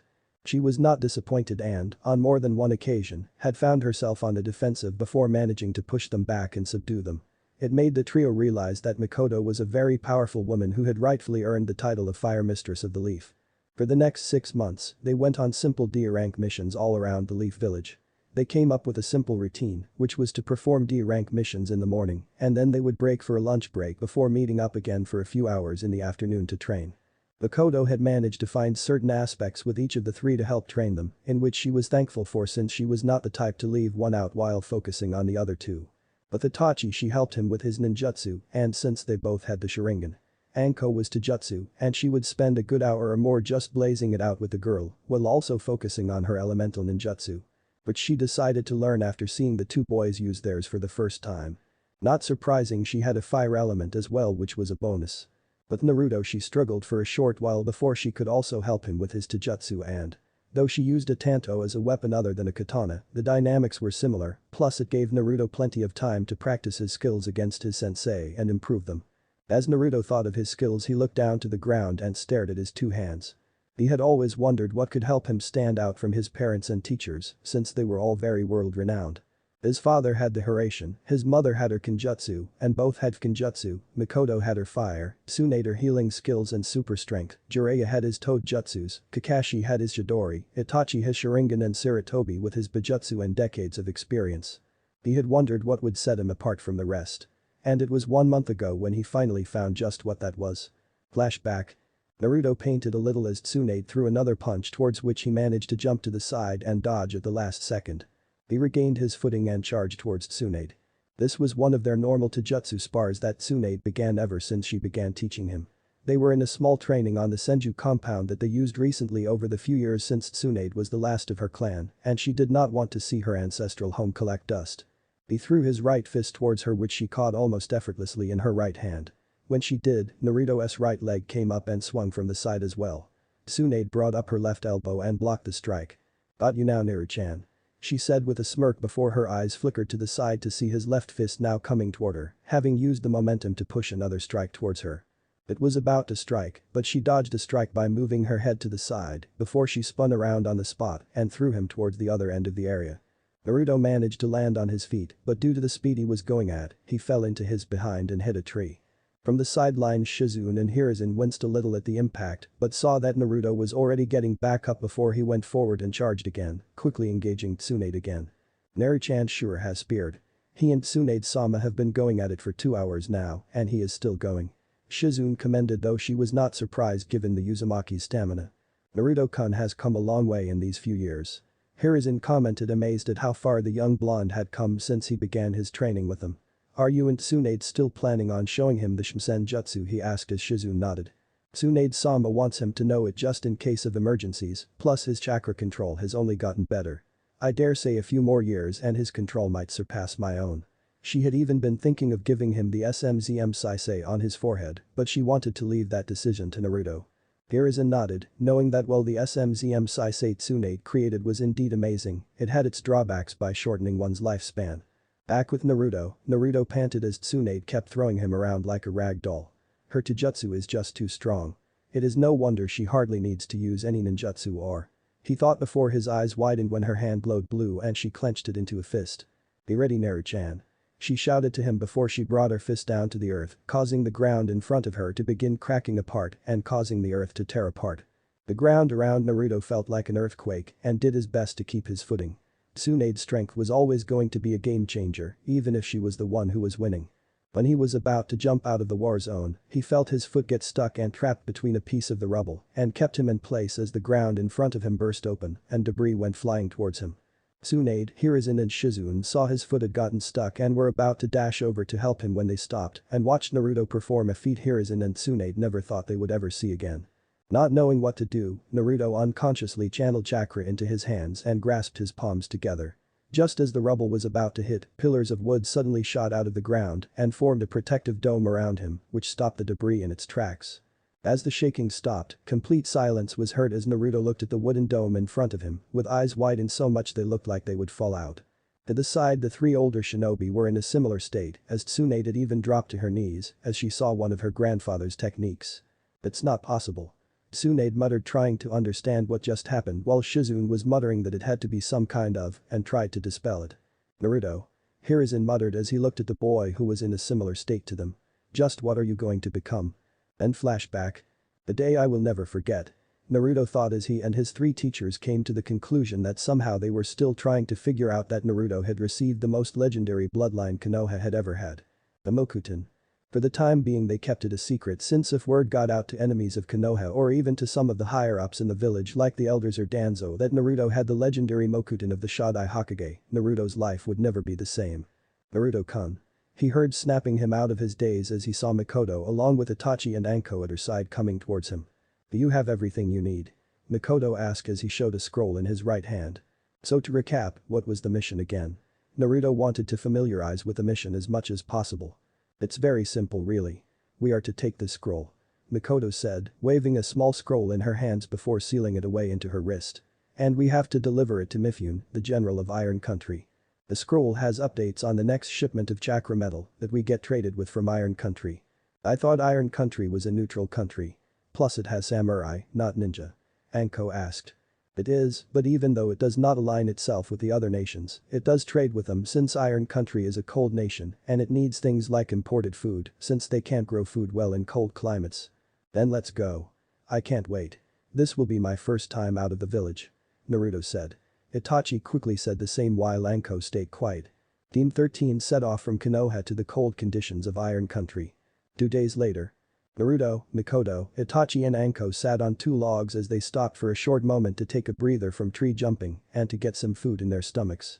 2 days of traveling were an interesting experience for the 3 genin since their D ranks only ever took a few hours at the most. Naruto was currently eating a few onigiri he had made prior to the mission. Another thing his Nichan Shizune had drilled into his head was how to make simple basic meals that could be taken on missions and which would not take up much room. Onigiri had quickly gone to the top of the list and he made sure to make enough for the trip there and back. Mikoto and Itachi were eating some leftover stew that Mikoto had made for dinner before they left, while Anko was eating some dango she acquired before they left Konoha. As they ate, Naruto began to pick up on multiple signatures closing in around them and were coming towards them at a fast pace. He looked towards Mikoto who had already picked it up, as had Anko and Itachi. The 4 nodded to each other and silently readied their weapons. A minute later a swarm of arrows suddenly flew out of the woods around them and hit them, only for all 4 members to burst into smoke and be replaced by a log. Naruto blocked a sword strike from an overweight bandit before he kicked the man in the gut, which knocked him back and knocked him out. A dozen or so men, who were obviously bandits, ran into the small area where they had been eating. They obviously thought they could win against 3 children and a woman. Where did they go? One asked as they looked over the logs that were now on the ground. Just as another was about to speak, a rustle from above them made them look up to see Team 13 drop out of the trees and in the center of them before they began to attack. Naruto dropped between 2 and managed to split and kick them both in the face, making them get knocked back. When one of them got back up he ducked a strike and landed a strong strike on his left kneecap, making it break in the process, as well as the bandit fell down holding his knee in pain. The other got up, but before he could do anything Naruto threw a bunch of shuriken towards him, pinning him to the tree. From his side he watched as Mikoto and Itachi easily took out the bandits around them, though Mikoto just looked bored if anything and was simply chopping the back of their necks and quickly tying them up or driving her tanto through their chests. He watched as Anko shot a snake out of her sleeve to which the snake then bit down on the man's jugular, causing blood to pour out of his throat and drop to the ground like a sack of potatoes. Anko had been killed and he noticed she had no problem with it. It made him wonder if she had ever been killed before. He dodged a swing of a large wooden club and kicked the man square in the face, making him fly back and hit a tree. He sensed around and felt there were only a few of the bandits left, which were quickly taken out by Itachi and Mikoto. However, he suddenly felt a small burst of killing intent hit him. It was nothing in comparison to what he was used to during his spars with either Mikoto or Tsunade, but it was enough for him to notice it. His body acting on autopilot he turned round, readied his blade and threw it forward. When he did he felt a small warm splash hit his face. He wiped his other hand over the wet splash and looked at his hand in front him. Blood. When he looked forward he saw a man in his early 20s wearing similar clothing to the other bandits around them with a chipped sword in his hand. Naruto's blade was in front of him, currently stabbing the young man in the chest. Naruto had a look of horror appear on his face as he realized what he had done and his hand began to shake. His eyes stared into the brown ones and watched as they suddenly rolled into the back of his. Naruto slowly took his blade out of his chest and just stood there as the man fell to the ground as his breathing stopped completely. Naruto? Mikoto asked from behind him as Anko was seen standing behind Itachi, who had just thrown up. He had taken his first life as well by snapping one of the bandits' necks. Anko patted his back gently as Itachi just stared down at the ground. "Ike killed him. I didn't mean to, it just happened. My B-body reacted on its own." He stuttered as Mikoto closed the distance between them and placed her hands on his shoulders. The first kill is always the hardest to take. She thought as Naruto suddenly ran from her grasp and like Itachi had done moments ago, threw up behind a bush. As he did that Mikoto began collecting the bodies of the dead bandits and placed them in a pile. She then performed a few fire jutsus and set the bodies on fire so that the bodies could be properly disposed of. The ones that were still alive did not stay alive for long before Mikoto slashed their throats with her tanto and added them to the burning fire. Afterward her gaze softened towards Naruto and her son. This was one of the reasons she wanted this C rank. The way to Iron Country was known for having a lot of bandit encampments and she wanted Naruto and Itachi to have their first kill. It was always tough for a genin to kill, but killing was in the job description of being a shinobi. She saw that Anko was okay, which she knew she was. Anko had already been killed due to her past tutoring. By having their first kill, they would not hesitate to do so again later on. Though she was 13 when she had her first kill, and the memory of the man she killed still appeared in her head from time to time, Naruto and Itachi were strong. A lot stronger than others their age, and she knew deep down that they could take it, handle it and rise above it. "Come on," she said, patting Naruto and Itachi's shoulders and rubbing them gently. "Let's get moving. We should cover as much ground as we can while we still have light," she said, making the three gain a nod. Naruto and Itachi were a little slower than normal, but that's because their first kills were on their minds and would be for a few more days. 2 days later. The scroll we were sent to deliver Mifune-sama.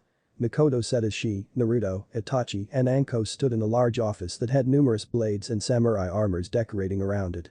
On one of the walls was 3 picture frames hanging up showing 3 men all dressed in samurai armor and all looking very powerful and intimidating.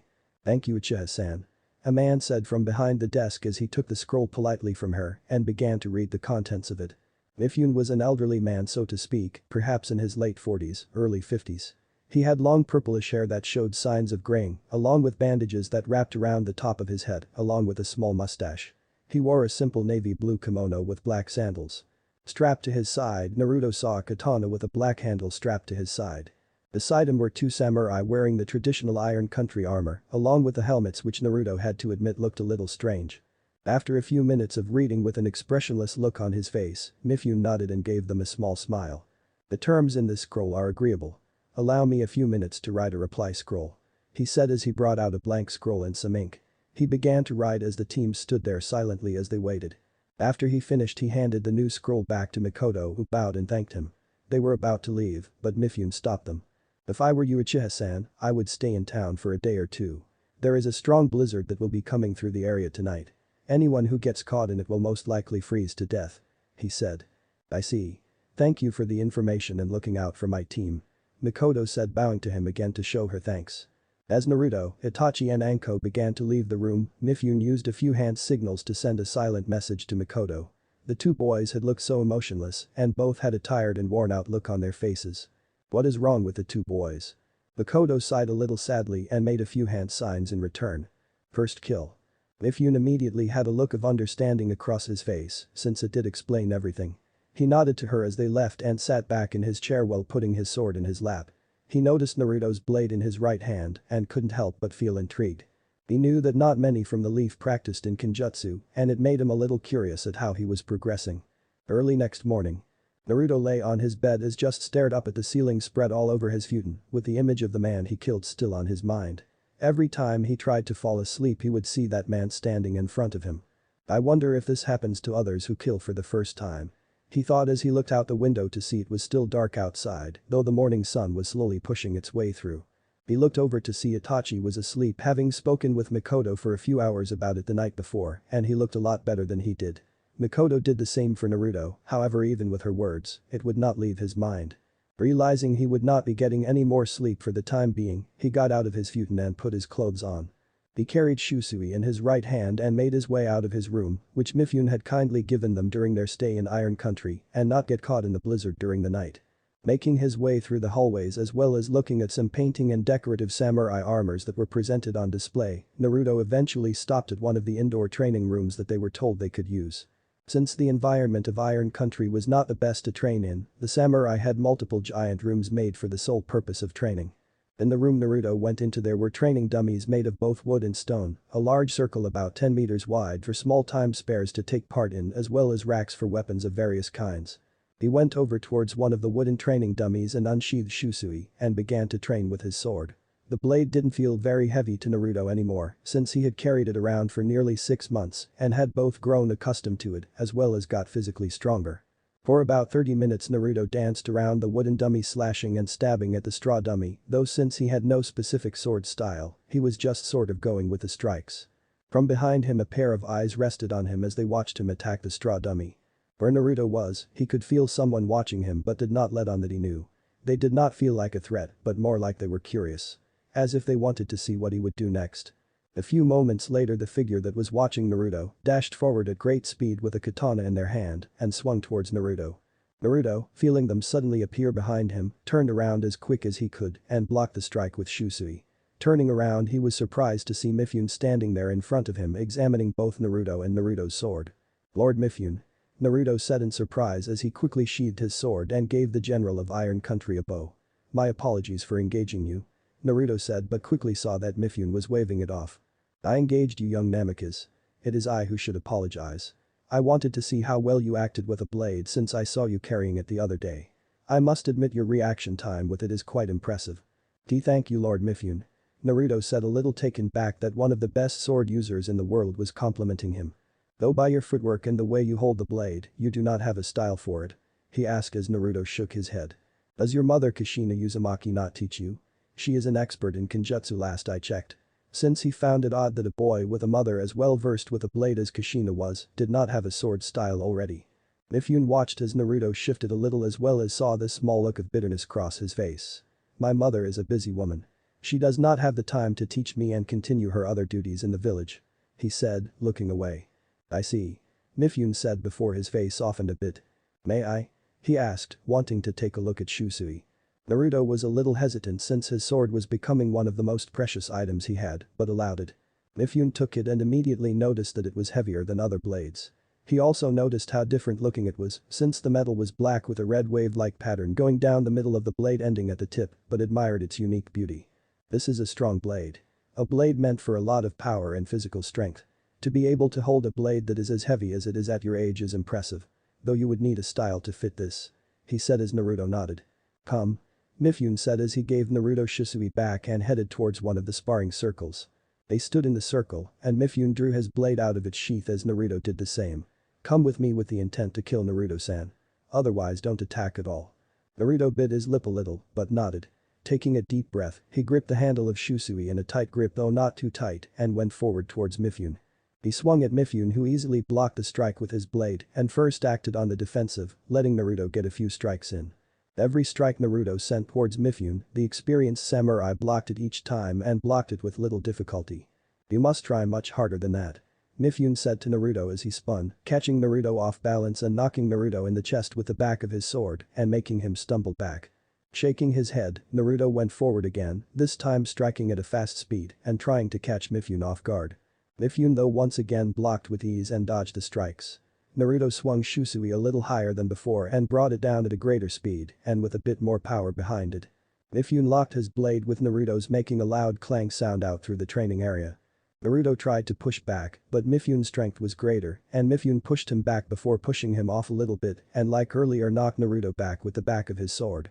Naruto breathed in and out a little heavily, getting a little frustrated that he could not land a single strike on Mifune. He charged forward for a third time, but this time Mifune locked his sword with Naruto, spun it around in Naruto's hand before disarming Naruto with a swift chop to the back of his hand, making him drop Shusui. No. Naruto thought as he watched Mifune swung his sword towards him, obviously putting Naruto on the post and wanting him to think of his own way to get his sword back. As the strike was about to hit him, Naruto took a leap of faith. Please let this work. He thought as he waited for the strike to hit before he felt the air shift a little. Raising his hands up, he threw his hands in front of him and caught the blade in his palms. Mifune for one was a little taken back by the sudden move. The strike may not have been very strong since he was holding back a lot, but still to catch the blade in two palms like that it impressed Mifune. Not bad. He thought as he slid the blade out of Naruto's palms. He swung again towards Naruto, but this time Naruto used his stature to his use, ducked and rolled towards his blade. Picking the Shusui up, he brought it up and deflected another strike. Not bad. Now you are thinking like a swordsman, however, you should never drop your sword in battle as your opponent may use it against you. Mifune said and leading to example, pushed Naruto away again, but this time knocking Shusui out of his just enough to make it fly in the air. Mifune reached and grabbed it before holding the two blades against Naruto's neck in a scissor-like form. Naruto meanwhile was a little awestruck at how quickly that just happened, reaffirming how strong Mifune was. Mifune examined the boy. He has talent, that's for sure. If he works hard enough and finds the right style, then he will be a force to be reckoned with. Mifune gave the sword back to Naruto who accepted it before taking a few steps back. He sheathed his sword but kept his hand on the handle. Again. He said, making Naruto look at him for a few seconds before smiling internally and charging forward as the two sparred for the next few hours, Mifune fully believing that Naruto was going to be a force to be reckoned with as he got older. One day later. Naruto packed his belongings and put them away into a storage seal as he and his team prepared to set off back for the Leaf Village. Itachi, Mikoto, and Anko were waiting for him just outside the room as Naruto finished the last of his packing. Shusui was strapped to his side as he patted the handle. Having sparred with Mifune a lot during the stay, Naruto felt that he somewhat improved as a swordsman and was taught that to be a great swordsman, his sword must become one with him, like it was an extension of his body. Mifune also drilled into him to have patience since patience was a key element for a swordsman. After their last spar, Mifune had been impressed with Naruto and told him to get stronger so that one day Naruto and Mifune could have a clash of swords like never before. As Naruto was about to leave, a small breeze went through the room making Naruto stop and a chakra signature appeared suddenly. However, it disappeared as quickly as it came. Turning around, he saw on one of the side tables a slightly large scroll now stood out. He went towards it and saw a note on the side. This style has no master and has yet to be mastered. It will teach you the basics and fundamentals but will allow you to create your own techniques. Perhaps you can be the first. Mifune. Naruto's eyebrows shot up in surprise. He was thankful that the general of Iron Country was nice enough to point out a few of his flaws and help improve them as well as apart with him, but now he really had to thank the man, for he believed he had found a style that would fit him. Naruto took the scroll and read the name of the side of it. The Tori One Sword Style. Weird name. Naruto thought as he opened it up and took a few glances at it before a grin appeared on his face. This is perfect. Naruto muttered before quickly sealing the scroll into a storage seal on his arm. As he left the room, he didn't notice Mifune standing with his back to the wall beside the window, with his arms crossed and eyes shut. I look forward to seeing you become a young Uzumaki, he said before disappearing. Naruto met back up with his team, looking back for a second at the compound before they finally began making their way back to Konoha. Chapter 8. Junin Exams Written Test. And so do the three of you understand the importance of this? Minato asked in full Hokage mode as he sat behind his desk with Team 13 and Makoto standing in front of him. Yes, Hokage-sama, Naruto, Itachi and Anko replied back in a respectful tone. Very good, the three of you are the only team from the Leaf Village this time around who will be competing in the exams, therefore the village has a lot of high hopes for the three of you. Yes, Hokage-sama, they said again. Makoto watched her team with pride evident in her eyes. And above all else, give it your all and know that Konoha and all its inhabitants, shinobi and civilians, are behind you 100% and will be rooting for you every step of the way. The three of you are the best crop of genin we have had in a very long time. With what your sensei has been telling me, the three of you are more than ready for these exams, Minato said, looking at Naruto with pride evident on his face. Though Naruto remained emotionless and looked at his father with slightly bored eyes. Thank you, Hokage-sama.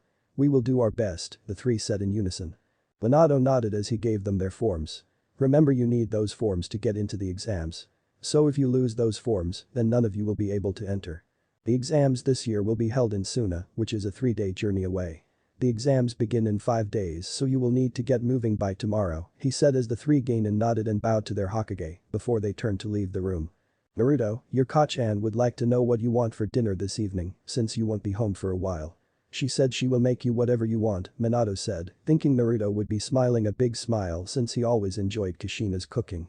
Naruto heard his father and slowly turned around, which surprised Minato and Makoto when they saw he was looking at them still with an emotionless look on his face.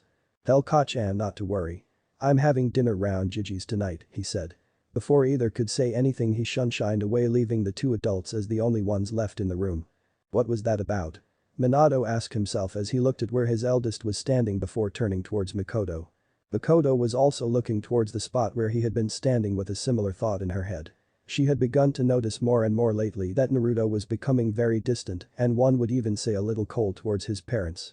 He even tried to keep away from his siblings, though she quickly saw that was not possible due to Mina and Mito's clinginess. Plus he had been spending a lot more time at their compound with Itachi and Anko. I'm sure it is just nerves, Makoto answered. I bet the shock of him being entered in the exam has made him a little nervous and a little withdrawn. We were all at that stage when we went to our exams. Do you remember Kushina when she was 14? She asked Minato to chuckle at the memory. Kushina had been so excited to be put into the exams that when the day actually arrived, she became a nervous wreck and on more than one occasion tried to pull out. Though when her confidence finally came back, she made sure everyone knew that she was going to become a and kick their ass to the moon and back. Naruto is probably just handling it differently. We all handle certain situations differently. Minato sat there for a few moments before smiling. Yeah, you are probably right. I'm sure that's what it is. Though Kushina will be a little crushed that he won't be here tonight, but I'm sure she will understand. He said before saying goodbye to Makoto and preparing to face the cage's greatest enemy of all time. Paperwork. Makoto meanwhile as she left the room had a frown marring on her face as she thought about her blonde-haired student and Ganon. Naruto, what is wrong? What are you trying to hide? Ichiha compound.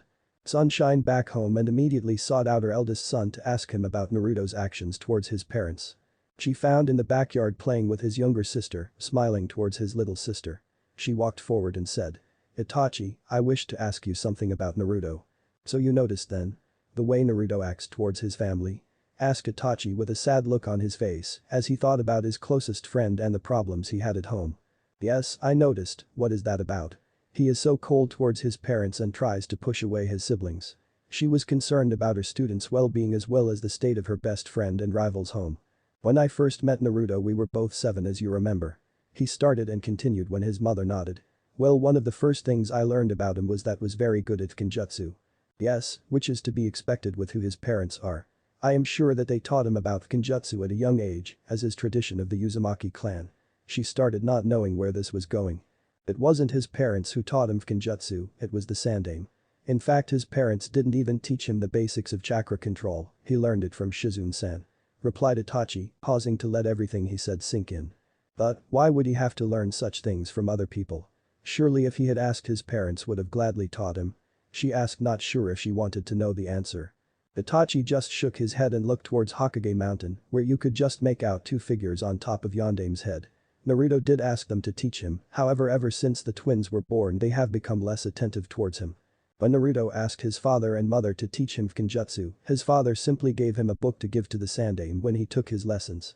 He asked his mother to help him with his chakra and to learn about, and instead of making a shadow clone to do so, she told him that she was too busy and then passed him off to Shizune. Makoto looked over at her son in shock and then towards the blonde speck on top of the mountain with sadness in her eyes. She couldn't understand what could possess 2 of her closest friends to act this way towards their son. Why haven't you or anyone confronted them about how they treat Naruto? It's not how you think, they aren't doing it on purpose. They are unintentionally favoring the twins. As for why we haven't confronted them, Naruto told everyone not to, he thinks that it won't change anything, so he would rather endure it rather than have his parents think that he is starting things because he is jealous of the twins, which he is not. Responded Itachi smiled slightly as he turned towards his mother, which confused her greatly. After all, why would he be happy about that? Even after how his parents have treated him, albeit unintentionally, he loves his younger siblings to death. Mina, Mito, and Ig mean the world to him and he would fight to the death to ensure their safety. So, then his taijutsu and they aren't anything that Minato or Kushina use, so who taught him? She asked, smiling sadly at the fact her student was suffering and she couldn't do anything about it. This taijutsu, as I'm sure you have realized is a bastardized version of the Senju style and Goken. He was taught the Senju style by Tsunade-sama, however the Senju style is defensive like the Uchiha style, so in order to counteract that problem, he asked Gai-san to teach him Goken. Also the Senju style and Goken were too restrictive for him, so he adjusted each style to work better with his body type. Said Itachi as he made a face at little Ria which made her giggle and smile at her big brother. I thought it seemed familiar, though I have trouble following it with my Sharingan, do you have the same problem? She asked since even though he was younger Itachi's eyes were sharper than hers. Yes, I have much trouble following it since his style is more free-form than the normal structured style of either style, though I would be surprised if it was like that on purpose. Naruto and I are friends as well as rivals, so it would make sense for him to have something to counteract my eyes. You asked about his corrections? Itachi asked, still playing with Ria. Yes, I did. I have never seen anything like it in all of Hai no Kuni. She replied smiling as she watched her eldest and youngest play. That would be because it is from Testu no Kuni and has never been used or mastered as, like his taijutsu, it is free-formed. Apparently Mifune-sama saw that Naruto was having trouble with his first kill and found Naruto training in, which at that point he didn't even have a natural talent for. They spared while we waited out the storm at night. When we left Mifune left him a scroll with the footwork and a challenge for him to become strong enough to face him on an equal footing one day. He said as he picked up Ria to take her inside for her nap, leaving his mother to mull over what she had been told. I will have to talk to Naruto to get the full story from him, though you can't help but be impressed that he has come so far with so little help. She thought hoping to help the little boy whom she saw as a nephew. But Naruto. So you are going to be in the exams. Are you excited? Sarutobi asked Naruto as the two sat on top of the Sandaime Hokage's head on the Hokage monument as they looked over the village as the sun began to disappear and let night settle in. Beside him Naruto gave him an excited smile. I am. I really want to test myself against other strong people from the other villages. The stronger the better I say. Well, remember not to get in over your head. If you get too confident and cocky, then it may lead to your downfall. I have seen it done to my shinobi during my life. Sarutobi lightly scolded, but Naruto nodded. I know, but I am just excited, that's all, he said, a complete 180 turn from what he was acting like earlier. Well, that is good then. Would you say goodbye to Tsunade and Shizune before you leave? He asked with Naruto quickly nodding. Good, I know they will miss you while you are gone. Those two will miss having their little blonde sunshine not be around for a while. Sarutobi then laughed at the pout on Naruto's face at being called a blonde sunshine. I will miss them too, but it won't be for long. Plus, if I make it into the final round, you will all come and watch me, right? Just try and stop us, Hiruzen said, making Naruto smile brightly. You would need an army of shinobi and more to stop Tsunade from going, he thought, since Tsunade truly did love and care for Naruto just like she did for Nawaki, but in a more maternal way. The same could be said for Shizune, since she had a big soft spot for the young blonde Uzumaki. Hell hath no fury like a woman scorned. Shaking his head, Sarutobi then put his hand on Naruto's shoulder and gave him a serious look and told him to pay close attention. Naruto knew this was his Jiji slipping into his Kami no Shinobi mode. Since there are going to be shinobi from other villages, there is a chance they will recognize you by your appearance and your name. Ninja of Kumo and I will most likely be participating, so you must be on your guard. He said as Naruto nodded. Especially after the Kumo incident here a year ago, we have become wary around them. I still don't understand why the alliance never happened. The Raikage said he knew nothing about the abduction and that the Kumo nin had done it on his own accord. I could feel his chakra Jiji. If he was lying, then his chakra would have been all over the place. He was telling the truth. Yes, well, unfortunately Naruto, even with that statement, the word of a lone genin would not be enough to change the mind of your father and the Shinobi Council. Plus, due to your mother's past experiences with Kumo, she already did not like the fact that they were here in the village. Naruto snorted a little, which was very much unusual for him. He responded very sarcastically. Yes, because those two were going to listen to me even if it was enough. Hiruzen frowned a little at the statement, but Naruto quickly changed the subject. I am also guessing that using my hidden bloodline is also a big no-no for the exams. He said despite already knowing the answer. Yes, Naruto, it is imperative that no one knows you have the Mokuton until you are older and strong enough to fight off most threats. Because other villages might try to have me taken out if they find out. He asked as Hiruzen nodded his head. The Mokuton Naruto is recognized as one of the strongest bloodlines in the entire world. It is rivaled only by the Sharingan, yet many believe it is superior than the Ninjutsu. The power to control and suppress the power of a tail beast is a power that many will desire. Plus, there are people in the village that might try to take advantage of it. He said as Hiruzen's face darkened a little. Yes. There are those in the shadows of the Konoha that will try to use that power, which could end up hurting the leaf more than helping it. He said as his thoughts trekked first to a few members of the councils who were known to be rather power-hungry before it settled on his old teammate and Konoha's warhawk Danzo. If Danzo ever gets his claws into Naruto, the man would not stop until Konoha is under his control. He thought before Naruto and Hiruzen let silence take over. One thought about who and what he would face in the future, while the other thought of the obstacles that his surrogate grandson would one day have to face. 5 days later. The cloak-covered Team 13 trekked through the sands of the desert as they walked towards the giant gate of the Sunagaker. The gates were made of stone and had 2 guards similar to what Konoha had stationed at the gate. Halt, state your names and purpose for coming to the Sunagaker. One of them said as Mikoto took off her hood and showed her Konoha headband. Mikoto Uchiha with her Genin team, here for the exams, she said as she handed them some forms as they looked over. After a minute of looking, the guards nodded their heads. You're all a little late, aren't you? The exams start in an hour and most of the team are either already there or are heading that way. We got caught up in a sandstorm on the way here, so we had to take cover. We should have been here yesterday afternoon, but we had to bunker down for a day and let the storm pass. They both nodded in understanding since sandstorms were very common in the desert of Suna. If you got caught in one or attempted to brave it, then you most likely would not make it. Okay, well, the exams are taking place in the academy building on the west side of the village. You will probably see a few teams head in that direction, so just follow them, one of them said as Mikoto and the 3 Genin all nodded and walked on through. Team 13 quickly made their way through the gates and headed towards their lodgings, which were at the Desert Possum Hotel. Once there, they deposited their bags while Naruto, Itachi and Anko kept the things they knew they would need for these exams. Once done, Mikoto led the trio towards the academy building on the east side. As they made their way there, they spotted a few other teams from the other villages. One was a group from grass country if the headbands were anything to go by, while another was from the rain. They kept their guard just in case until after 10 minutes they arrived at the academy building. Mikoto stopped at the entrance and turned to look at her team, a proud smile marring on her face. You all have everything you need, right? She asked as the trio nodded at her. Know that the three of you have made me so proud this past year and are about to do something that very few people can say they have done within the space of a year. I know the three of you are going to go on to do great things if what I have seen from the three of you is anything to go by. I know the three of you can go all the way in this exam, but remember that in this exam not everything will be what it seems. So look underneath and pick out things that may seem little, but will end up playing a big part in these exams. Naruto, Itachi and Anko smiled towards their teacher and in Itachi's mother and bowed to her.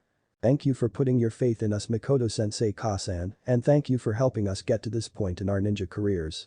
Without you, we probably would not have gotten this far. Leaning down, Mikoto placed a kiss on each of their foreheads, keeping her lips on Itachi's forehead a little longer than Naruto and Anko, and fought to keep any tears at bay. Though she had only been their sensei for a year, she had loved every moment of having the chance to train her eldest son and his two friends. We promise we will do our best and honor your teachings. They said together again as Mikoto stood to the side and allowed them entry into the building. Show them all and show the world why the three of you will one day be legends, she whispered to herself as she watched them go.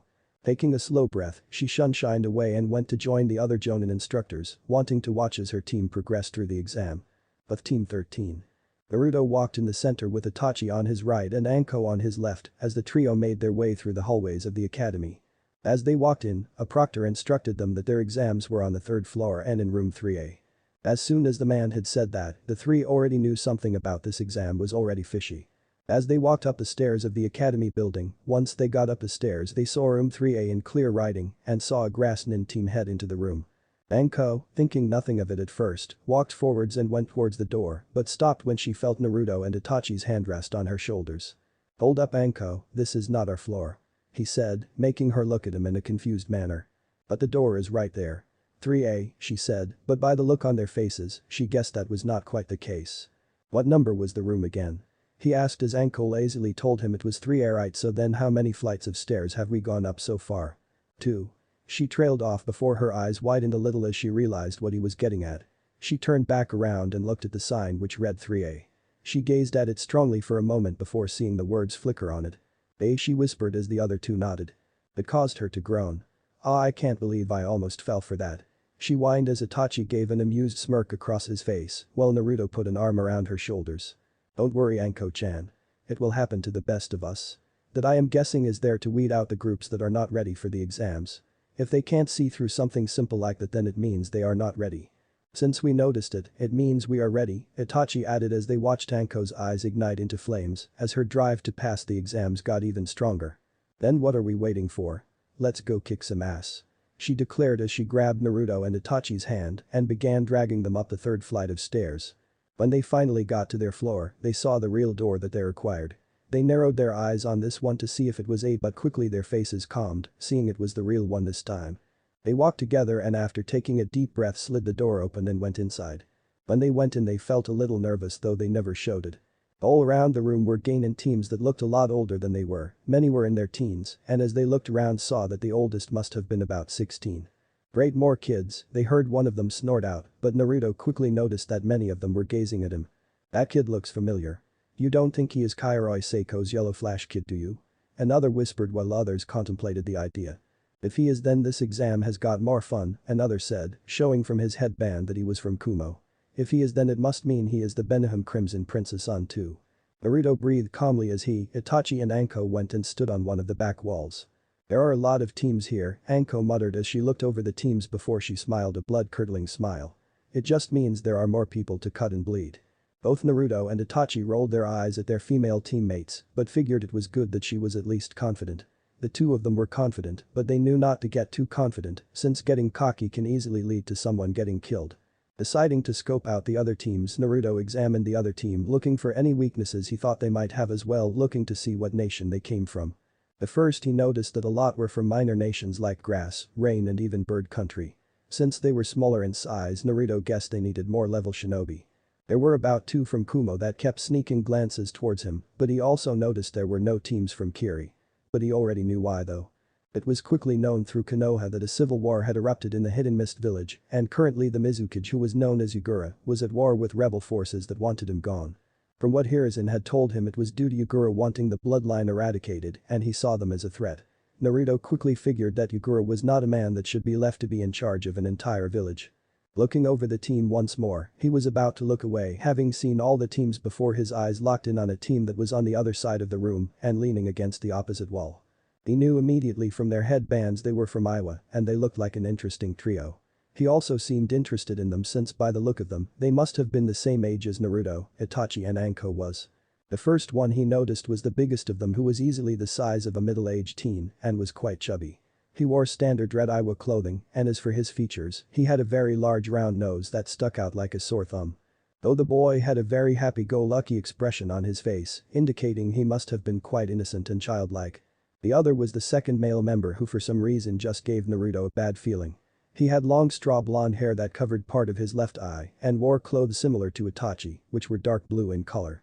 His hand kept playing around with some white clay and looked like he was molding it into shapes.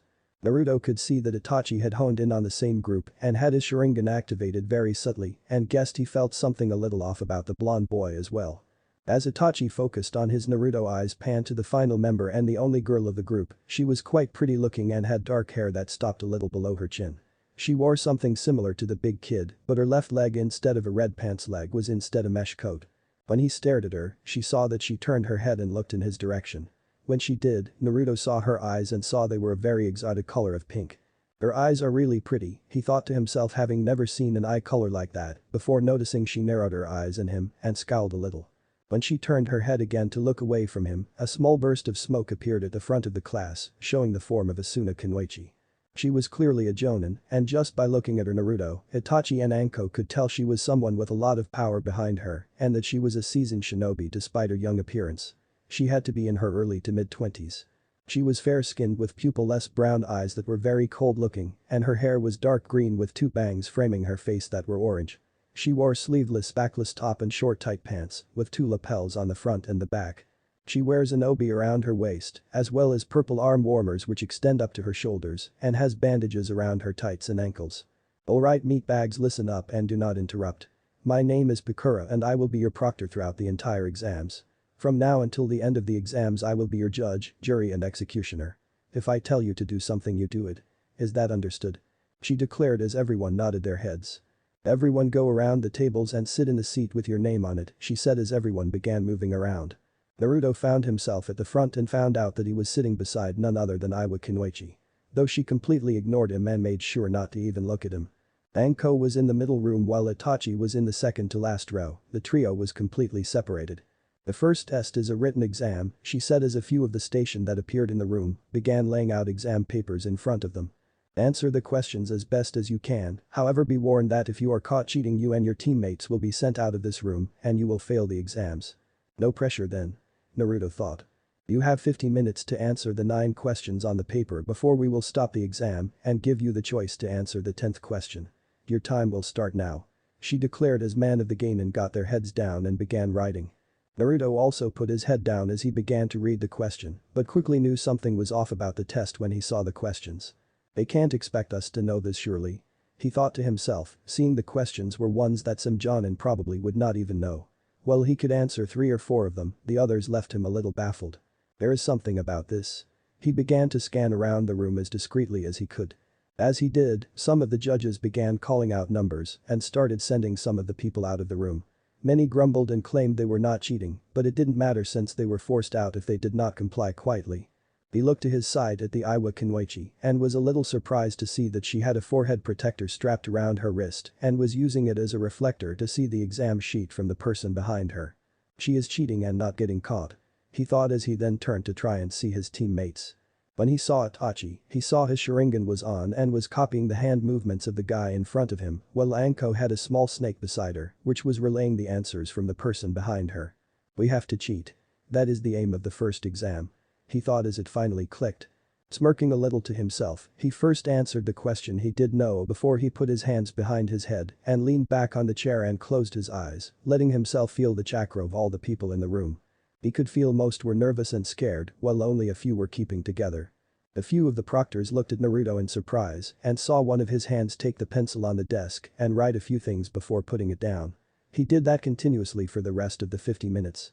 The Kura raised an eyebrow at the kid wondering what kind of trick he was pulling. Everyone pencil down and listen up, Pakura suddenly spoke, gathering all the attention towards her as everyone complied with the order. Alright, are you all ready for the final question? Pakura asked as they all nodded their heads. Good, because now if you quit you will be disqualified from the exams, however if you choose to take it and you fail, you will never get promoted and will remain a genius for the rest of your life. She said, flaring her kai, now causing worry and panic to fill most people in the room, as many began shouting at her telling her that it was not fair. Kano has ninja and I was ninja all stayed silent though as they listened to the others complain. Naruto watched as about 4 teams got up and left the room, not wanting to take the chance. So you think you got what it takes, you think because of who you are, you think you can make it. Pakura said towards Naruto, wanting to see how tough the blonde boy was and if he was ready and how he would take the jab. Naruto though just shrugged at her question, gaining looks from many including the Iwa girl next to him. I don't really know, but I do know that I won't let your little trick of trying to demoralize us get to me. This question is all about whether or not we are willing to risk it all. We are shinobi and we will be risking our lives every time we go on a mission and step out of our village. If I was not ready to take those risks, then I would not be sitting here waiting for you to give us the 10th question. Would I be Proctor-san? Oh, and Proctor-san, just to clarify for you, I am not doing this because of who my parents are. To be honest, I could not care what you think or what anyone else thinks. I am doing this for me because I believe I am ready. So do not insinuate because of my last name that I think I will get it easy, because that is the last thing I want to happen. While his 2 teammates grinned, Pakura looked around the room to see others who had been ready to leave were now sitting put. His little speech gave them what strength they needed to stay put. Pakura sighed before giving them all the evil eye. For those who are still here, then I will tell you all this now, Pakura spoke as she raised her chakra levels to intimidate the Genin, which worked as she showed off her power. You? Pass. When she spoke, many looked confused and asked about the 10th question, to which she began explaining to them that the choice to take the risk of continuing was the 10th question and that everyone that remained had moved on to the second part of the exam, much to their delight and others' relief. Now that the first part is over, go and get in your team. She said as many shrugged their shoulders and did just that. Pretty nice speech you gave us all there. Anko commented as Naruto shrugged. I did my best. Hope you liked it. It was very informative, plus it's probably what made everyone else stay here. She said as Itachi nodded in agreement. Naruto turned around and noticed that the Iwa girl he was sitting next to was looking at him with an unreadable expression before she turned her head and looked away. Listen up. Pakura called for everyone's attention. Now that the first test is over, we can begin the second. She said as she had a devious smile appear on her face, and Naruto began to notice the other proctors had now vanished from sight. Hi. She said as she made a hand seal with her right hand, and suddenly out of nowhere around them, small paper notes began to shine, similar to how explosive notes did. However, instead of an explosion, a torrent of gas began to shoot out. As soon as the gas hit them, all the teams began to feel drowsy, and one by one they began to fall to the ground. Knockout gas. What the hell is the second exam then? Naruto said to himself, as Anko collapsed in front of him and fell asleep, with Itachi falling next before Naruto finally went down, being the last in the room to go down. Bakura then reappeared along with a couple of dozen other shinobi, which included Mikoto, who went forward towards her team. You 3 have done well to get past the first exam, but now the second exam will be much harder and it will test your teamwork and your survival skills. She said as she grabbed a hold of the 3 of them and sunshine away, just like the other senseis did with their Genin teams. When they were gone, Pakura went around the room and began picking up the papers. When she got to Naruto though, she found a few of the answers had been written which she saw were correct, while on the other question he had begun playing a game of tic-tac-toe. Seeing it, it made her snort and shake her head. I just passed a Genin that did not even take this first exam seriously and who will no doubt be a big player in this exam. She thought as she continued to collect the papers. This year's exams are going to be interesting, that is for sure, she thought as she finished picking up the papers and sunshine away, leaving a now empty classroom. Chapter 9. Junin Exam Survival. Oh, what hit me? Naruto groaned aloud as bright light shined directly down upon him, causing him to groan even more and put his hand in front of his eyes in order not to go blind from the sun. He didn't know where he was, but wherever it was hot, very hot. So much so that his forehead was sweating an awful lot and could feel his clothes were sticking to him a little, making him feel a little uncomfortable. The ground beneath him was flat and soft, however it felt loose and like it was shifting beneath him. What am I lying on? He thought as he began to sit up. When he went to rub the back of his neck he found sand covering it. Looking behind him completely he saw his whole back was covered in sand. What the? He said before he finally took a good look around and noticed they were currently under the shade of a few cacti that were piled together, which were stationed in the middle of the desert. Where the hell are we? he shouted out, causing movements to stir next to him. Looking over he saw Anko and Itachi all lying next to him but were showing signs of beginning to wake up. "Guys, wake up, we have problems," he said as he shook them both awake. The last he remember was being in the classroom with the other teams that passed the first tests. "Okay already, take it easy dude," Anko complained as she began to sit up and rub her eyes. Itachi did the same and was blinking his eyes. As they both began to wake up, they began to notice where they were. They blinked furiously, as if believing it was and even tried to dispel it. Once they realized it was not and they were really in the desert, Anko summed up everyone's thoughts. "Where the fuck are we? The desert by the looks of things, damn Proctor must have knocked us out with knockout gas," he said as the trio began to shakily stand up. For the next minute they checked themselves over and sighed happily that everyone still had all their belongings. Naruto was especially thankful no one took his blade, but then again he had that in a storage seal on his right wrist since he did not want people seeing his beautiful blade just yet. "There's a note," Itachi said as he looked over at one of the cactuses and saw that pinned to the center cactus was indeed a note. They all got up and went towards it. Itachi delicately took it off, not wanting to get struck by one of the prickles of the cactus plant, and read out what it said. "Congrats for passing the first exam. Now the real test begins. Your team has been stranded in the middle of the Suna desert to which your team must survive. You have 5 days to return to the Suna village. If you do not return at that time then you will be disqualified. Along the way there will be a surprise in store." "Oh goody, this sounds like a heap of fun," Naruto commented dryly as Anko and Itachi could not help but agree with him. "So we are stranded. Who the hell came up with this stupid idea?" Anko wailed as the two sighed and shook their heads. 5 days, huh? I don't suppose anyone actually knows which direction we have to go in, do you?" Naruto asked as he looked around them. "I guess that is another thing we have to figure out. Navigation and stuff like that," Itachi added, though he was more worried about getting food and water once they ran out. "Well, if we have 5 days then I guess we should aim to get there sooner than that. Everyone checks your packs to see what food or water we have, since water especially is going to be something we will need to treasure in the desert." It took a few minutes, but they quickly figured it out. They had about 2 bottles of water each, along with a few ration bars between them, as well as 1 rice bowl each. It was not much but it would have to do. "If we run out then we either have to hope we find some kind of oasis and that Kami is smiling at us or we make a quicker haste towards finding Suna." "Well that is great and all, but how exactly do we find Suna? I don't see anyone with a compass," Anko said, making both Naruto and Itachi think. They thought about it and now really did wish they had a compass and a map. But if they wanted to be then they had to figure out a new way to get back to Suna. "Naruto," Itachi asked, getting the blonde's attention. "Your sensor ability, how far can you sense it?" "My sensor ability? I can sense pretty far, I mean when I was 5 I could sense at least a few miles, but I have never tried anything that long range. I know there is no chance I could sense all the way to Suna since I have no idea how far out we are." "Don't try to find the village, instead look for the nearest sign of life and we can head in that direction. What about your Sharingan?" said Anko, thinking of a way that she could help out. "But what if the other sign of life is another team? It's a chance we will have to take. Plus my Sharingan can't see that far," replied Itachi. "I got it." Both stopped talking as they looked towards Anko who was beaming with pride. "I know how we can find our way back to Suna," she said, getting raised eyebrows from both boys.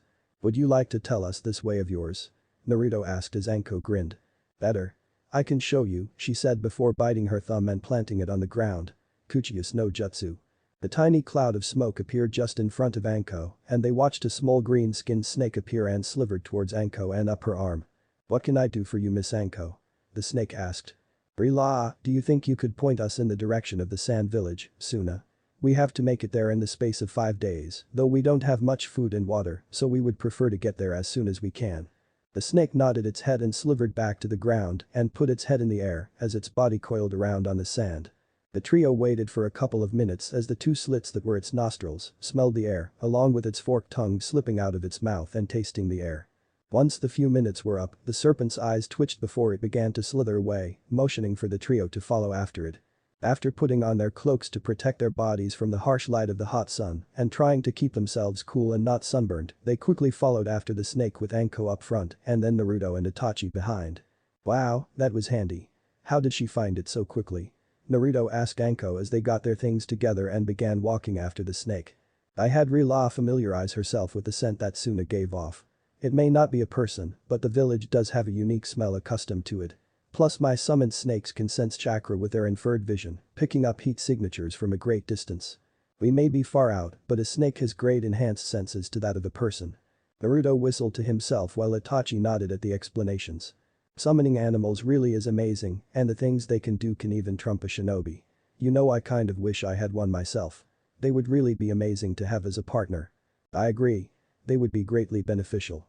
It is a shame the Uchiha does not have a summoning contract bound to us like a few other clans in the world.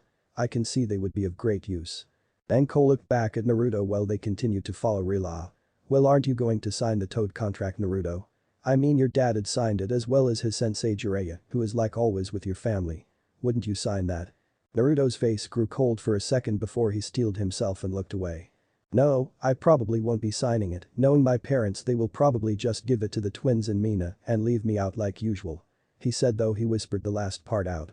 Anko looked at him a little confusingly, as did Rila, who cocked her back a little before getting back to the view in front of her. Why would you say that? I am sure they will let you sign it if you ask. She said, wanting to understand what he meant by it, but saw Itachi shake his head to her, as if telling her to stop asking. Besides, just because I won't have the Toad summons doesn't mean I won't have a summoning contract one day. It might not be the Toad or Slugger, the 8 contracts that Hokage-sama and Iro-Senin hold, or the ones Bachan and Jiji have. But I will hold one eventually, and it will beat the other contracts. He said, thinking about other animals that may have contracts to them and which he would love to have. Anko shrugged. Well, good luck with that. Summoning contracts aren't exactly easy to come by. Then I will have to be on the lookout in the future. He said as they followed Rila. Nightfall. After hours of trekking through the harsh Suna desert and using up about 1/3 of their water supply, the group stopped at a small rock formation that provided some cover for them that they could use for shelter. After thanking her and managing to catch a desert mouse as a treat that Enko gave her, Rila disappeared and went back to her home. The trio made a small supper with what they could spare for the first night before they got in their sleeping bags. Unlike the sweltering heat of the daytime, the night was quite cold as the moon hit them along with the cool desert winds. It's a nice night tonight, Naruto said as he lay down on the soft sand looking up at the star-filled sky with Itachi on his right and Anko on his left. You know, Anko said, leaning on her elbows and turning to Naruto. Why don't we just travel through the night instead? It would be a lot less strenuous since we won't have the heat of the sun hitting us and no one would be expecting it. I had thought about that, but there lies a problem with that theory. Itachi spoke up from his spot. If we were to travel at night, we would have multiple problems with defending ourselves as well as making our way to the village. There will be no daylight, so we will not be able to see anything. Plus there are poisonous animals in the desert. What if we tread on one in the dark and it hits us? Naruto nodded as Anko thought about it. I guess that's a good point. But can't we use the light from the moon? And what would happen if one night the clouds covered the moon, therefore giving us no light? Anko pouted as he spoke to her like she was a child and went back to lying on her back and crossed her arms as Naruto looked at her playfully. Fine then. Naruto laughed while Anko shook his head at his teammates' amusement as he continued to stare up at the sky while Naruto and Anko made idle chat. I wonder how Kasan is doing back in Suna. He thought to himself despite knowing Mikoto was more than capable of looking after herself since she was a powerful shinobi. As Naruto made idle chat with Anko, Naruto thought back to the snake he had seen Anko use earlier and it had brought up a question in his mind that he had known about Anko ever since the first time he met her and used those snake abilities in front of him. Hey Anko, he said, getting her attention. How did you get the snake contract anyway?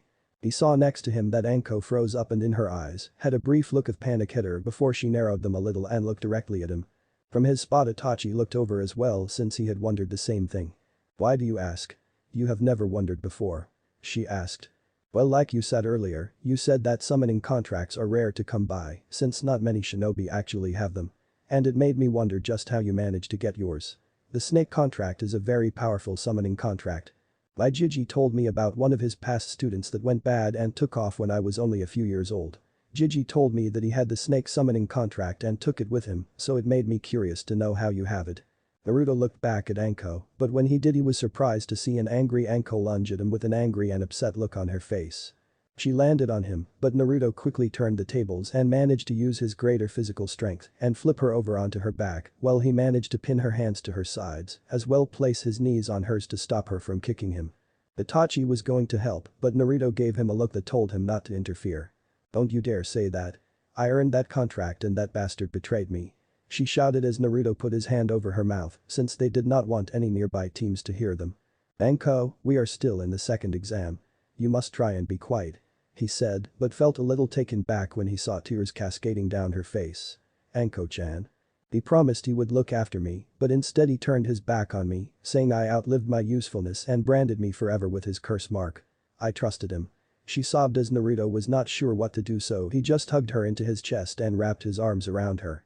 Itachi watched in silence but listened in and felt his heart go to his friend. Tell me what happened to you, Anko-chan, tell me so I can help you. Naruto gently pushed as Anko sniffed a little before she explained. She explained how 6 years ago when she was 4, the snake-san in Orochimaru had taken an interest in her and had taken her under his wing and made himself her guardian and mentor. She had spent 4 years with him and he had even taken her with him when he had turned his back on the village. At first she said he was a nice person who made her feel at ease, but then would disappear for long periods of time and each time he had become more and more sinister-like. Then one day when he came back he bit her out of the blue and put some kind of seal on her neck that caused her to fall into excruciating pain as it made her body feel like it was on fire and being ripped in two. Afterward when she had woken up he had shaken his head at her, saying it had not given him the desired result he had wanted before, just leaving her where she was and never looking back. 2 days later she had been found by a team of hunter nin from Konoha where she was quickly returned. Why has my father and mother not tried to get rid of this seal? Naruto said with a look of anger on his face as he looked at the seal on her shoulder, but felt Anko shrugged. I'm not too sure. The Hokage once said that without knowing the formula Orochimaru used, it would be difficult to destroy it. Plus they said he put some of his essence into it, making it darker, and it made those uneasy to try and tamper with it in case it backfired.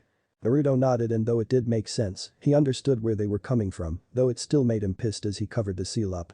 Anko-chan, look at me, he said as Anko looked up at him. As you know, I am practicing and training to be a Genjutsu master, and after seeing this seal and hearing your story, I will make you this promise right here and now. I promise I will make Orochimaru pay for hurting you, and I will get that seal of you. I promise it on my way to the shinobi. He said as Anko looked up at him with shocked and wide eyes. I second that. Itachi muttered, making the two look at him, forgetting he was even there. We will make Orochimaru sorry for ever hurting you, Anko-san. We will bring you justice. Eyes, Anko said quietly before she grabbed Naruto and Itachi from where he lay and hugged them both tightly. Thank you both so much. She muttered, making the two boys smile and return the hug to her before they decided to call it a night and prepare for the second day of trekking through the desert of Suna. Next morning.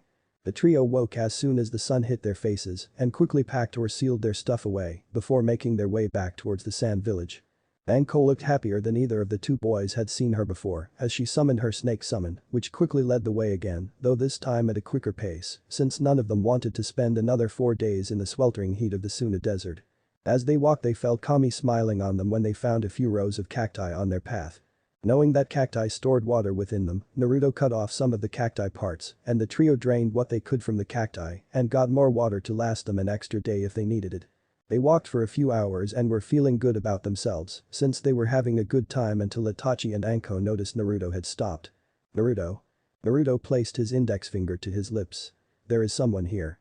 He said instantly, making Anko and Itachi on guard as they grouped together back to back in a triangle formation. Where are they? Anko asked as Itachi had his Sharingan activated when Naruto had his eyes closed, searching around them. After a few moments of searching, his eyes narrowed 20 meters east of them. There. They all turned to the spot Naruto had pointed at before firing off their attacks. Kain. Nkakuk no Jutsu. Suiton. Tepidama. Senijashu. The 3 attacks urged forward together right to the spot where Naruto's sensor abilities pinpointed. Just as they neared, a trio reddish-orange balls burst out of the sands and hit the attacks, causing a small explosion to occur that knocked sand all over the place from the gust of the attack. As the sand and smoke cleared, a figure jumped out from the smoke cloud covered in a light brown cloak with an Anbu mask covering their face. Looking at them they could not tell whether the cloaked figure was a male or a female. Fuiton. K. Zenbin, the figure said in a voice that was monotone and must have had a voice change to it since they could not tell their gender. A flurry of wind made a shot from the user's hand and towards the team. Before they hit, Naruto slammed his hands to the ground. Doten. Dorakeki. As the wall came up and successfully stopped the wind from striking them, the figure leaped over the wall and pushed themselves forward and towards the group. They landed in the middle of the group, making the trio jump back. Naruto unsealed Shusui and swung at the masked shinobi, but was blocked by a chakra-enhanced kunai. Why are you attacking us? He asked as Anko came up from the right side and kicked the shinobi, who then managed to duck out of the way. I can't let just anyone get to the next round of the exams now, can I? You 3 have come quite far in such a short amount of time. The figure said, making the 3 look at them in surprise. So it is part of the test. We have to get past you in order to get to the next round. Naruto said as he watched as the unnamed shinobi nodded. Naruto looked at Anko who was still trying to hit the shinobi and nodded to her who then nodded back. Both pulled away and jumped to fire distance before the unnamed ninja saw Itachi making hand signs. Pain. Msenka no Jutsu, he called out as 5 fireballs shaped like flowers shot towards the shinobi. They hit their target though when the attack cleared they saw a log in its place. Powerimi, Naruto said he searched around but sensed them underneath Anko. Anko beneath you. Anko jumped just as hands shot out of the sand that went to grab her ankle as they shot out of the ground following after Anko and delivered a hard kick to her abdomen that made Anko get the wind knocked out of her. As she fell Itachi came up from behind her and caught her while Naruto sent a flurry of shuriken towards the enemy but deflected them with a ray of their own shuriken. Suiton. Miserapa, Naruto said as a jet of water shot out of his mouth. Pain. Hisekishu, the enemy said as ash poured out of their mouth and formed a protective layer in front of them that the jet of water hit instead. Before Naruto could make a move the figure appeared next to him and punched him, making him fall back. Before he could land though the figure quickly appeared behind him and kicked him in the back as well, before finally throwing him towards his friends. When he landed Itachi grabbed a kunai with a paper bomb on it and threw it towards their enemy. It exploded just as it went past her head and quickly saw they had used the kawarimi once again. You will have to do better than that. The shinobi appeared behind them and used the wind on them again. Pain. Bakuheki no Jutsu, Itachi said as a wall of flames erupted in front of them which stopped the wind. However the shinobi jumped through the firewall and lunged at Itachi and the two began to spar. Naruto recovered from the hits from earlier and went forward with Anko to help their teammate.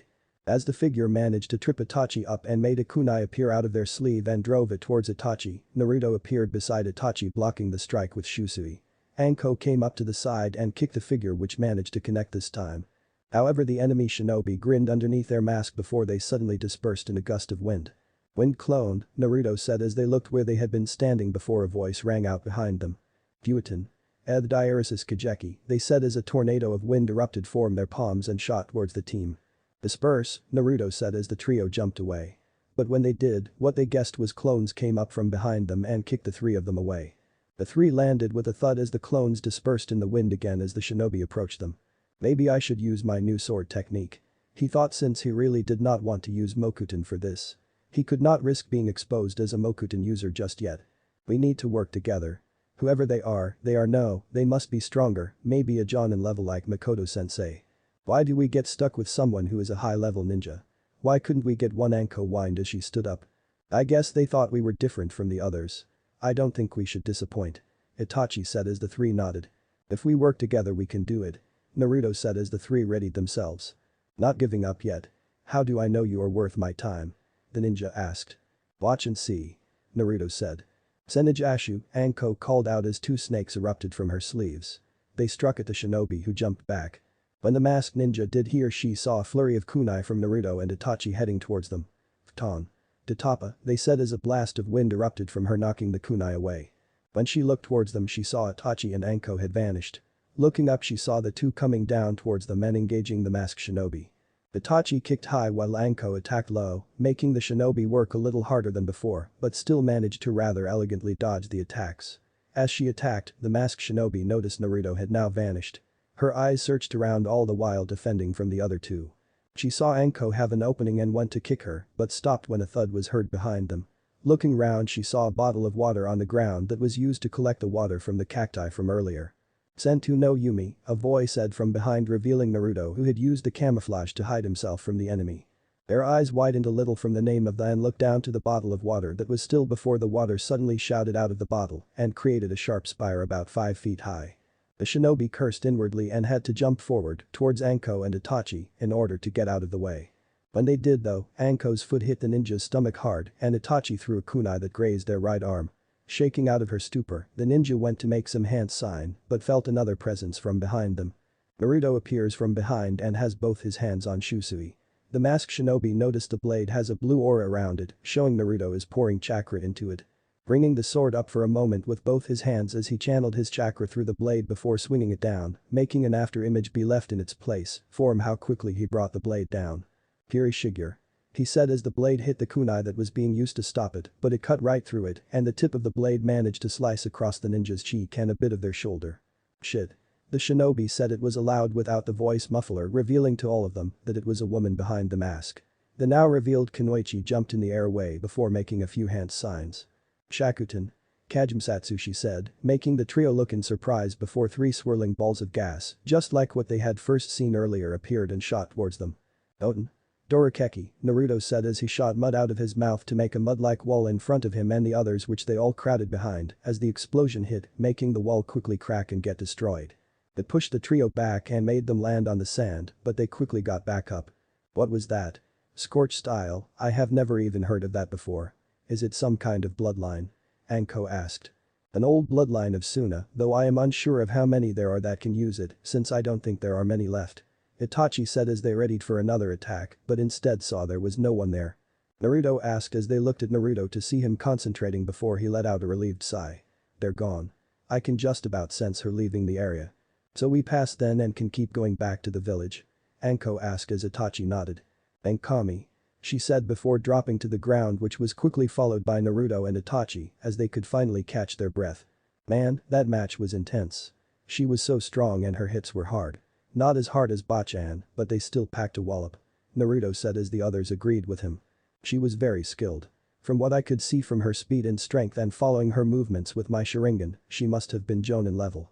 I think my Kasan would have even had a bit of a struggle with her," Itachi mentioned, panting slightly from the fight. Naruto grinned. "Well, whoever she is, I want to fight her again one day. She seems like an awesome opponent," he said, making Itachi and Anko shake their heads, but had to admit they agreed with him. As they rested, they noticed a small scroll sitting a little beside them that they just noticed. Itachi took it and looked at the symbol on the scroll and showed a symbol of the exams. "I guess that's for us?" Naruto asked. "Since we passed this test, I guess this is just to confirm it. The Kunoichi must have left it here just before she departed." They all accepted the answer and took another few minutes to rest from their recent skirmish. Elsewhere. The masked shinobi dropped down beside a rock formation a few miles away from the battle she had just been in and took a few ragged breaths as she got her bearings together. Those brats were actually pretty good. She breathed out as she hung, making her form get covered by a small cloud of smoke. When it disappeared, it showed Pakura, the proctor of the exams. She winced a little as she bandaged a cut on her shoulder before getting it seen to later when she returned to the village. She then traced over the small cut on her cheek. The blood had dried off, but she was surprised that the trio, Naruto mainly, had even managed to hit her. Those kids are quite something. She thought, having been impressed by Naruto in the first exam, which prompted her to want to test him during the second. "I may not have been going all out, but to actually wound me and make me use my Shokutan is not an easy feat." Clicking the joint in her neck, she began making her back to Suna, all the while thinking. That blonde kid has some skill. He might just win this exam. Next day. 2 gate guards stood at the entrance to the sand village as they watched over the horizon. As they watched, 3 figures in cloaks that covered their body made their way towards them. The 2 guards readied themselves for some kind of fight but saw the kids' faces when they got closer and recognized them from the other day. As the trio got near, they took off their hoods as Naruto stood forward and showed the scroll they were given the other day. "So you 3 actually made it back?" one of the guards asked, looking a little impressed. It was one of the fastest times for the Suna survival exam. "You're the first team to make it back. Well, don't we feel special?" Anko said as her arms were a little sunburned from where the sun had managed to get them. Naruto and Itachi were in a similar state. Once the trio had suppressed the disguised Bakura, they continued their way through the desert, though this time at a quickened pace, as they now just wanted to get to Suna as quickly as possible. The desert quickly became one of their least favorite places. After another night of camping and a lot more running, Naruto finally managed to sense the village nearby as he recognized the signatures there from the other day. "So what do we do now?" Itachi asked the guards as they pointed to the scroll in Naruto's hand. "Open it up. Now that you have arrived at the gate, you can now open the scroll," the other guard said as the trio looked at the scroll and shrugged. Naruto opened the scroll before it began to shine. He placed it on the floor in front of him and took a step back.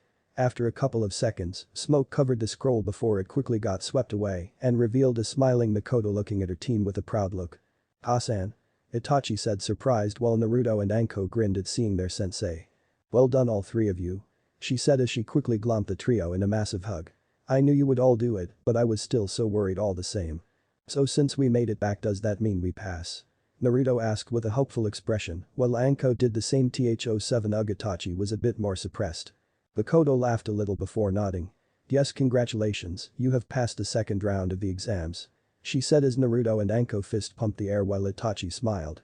After getting their stuff together and getting well done from the gate guards, they made their way towards their hotel, since there were another 2 days to go for the other teams to arrive before they would find out what was next for the third test. Thanks for listening. I do hope you enjoy it. If you want the next part of this video, turn on that bell notification. Like, subscribe and comment down below. And also check out the others videos I have created and enjoyed it. See you guys in the next video.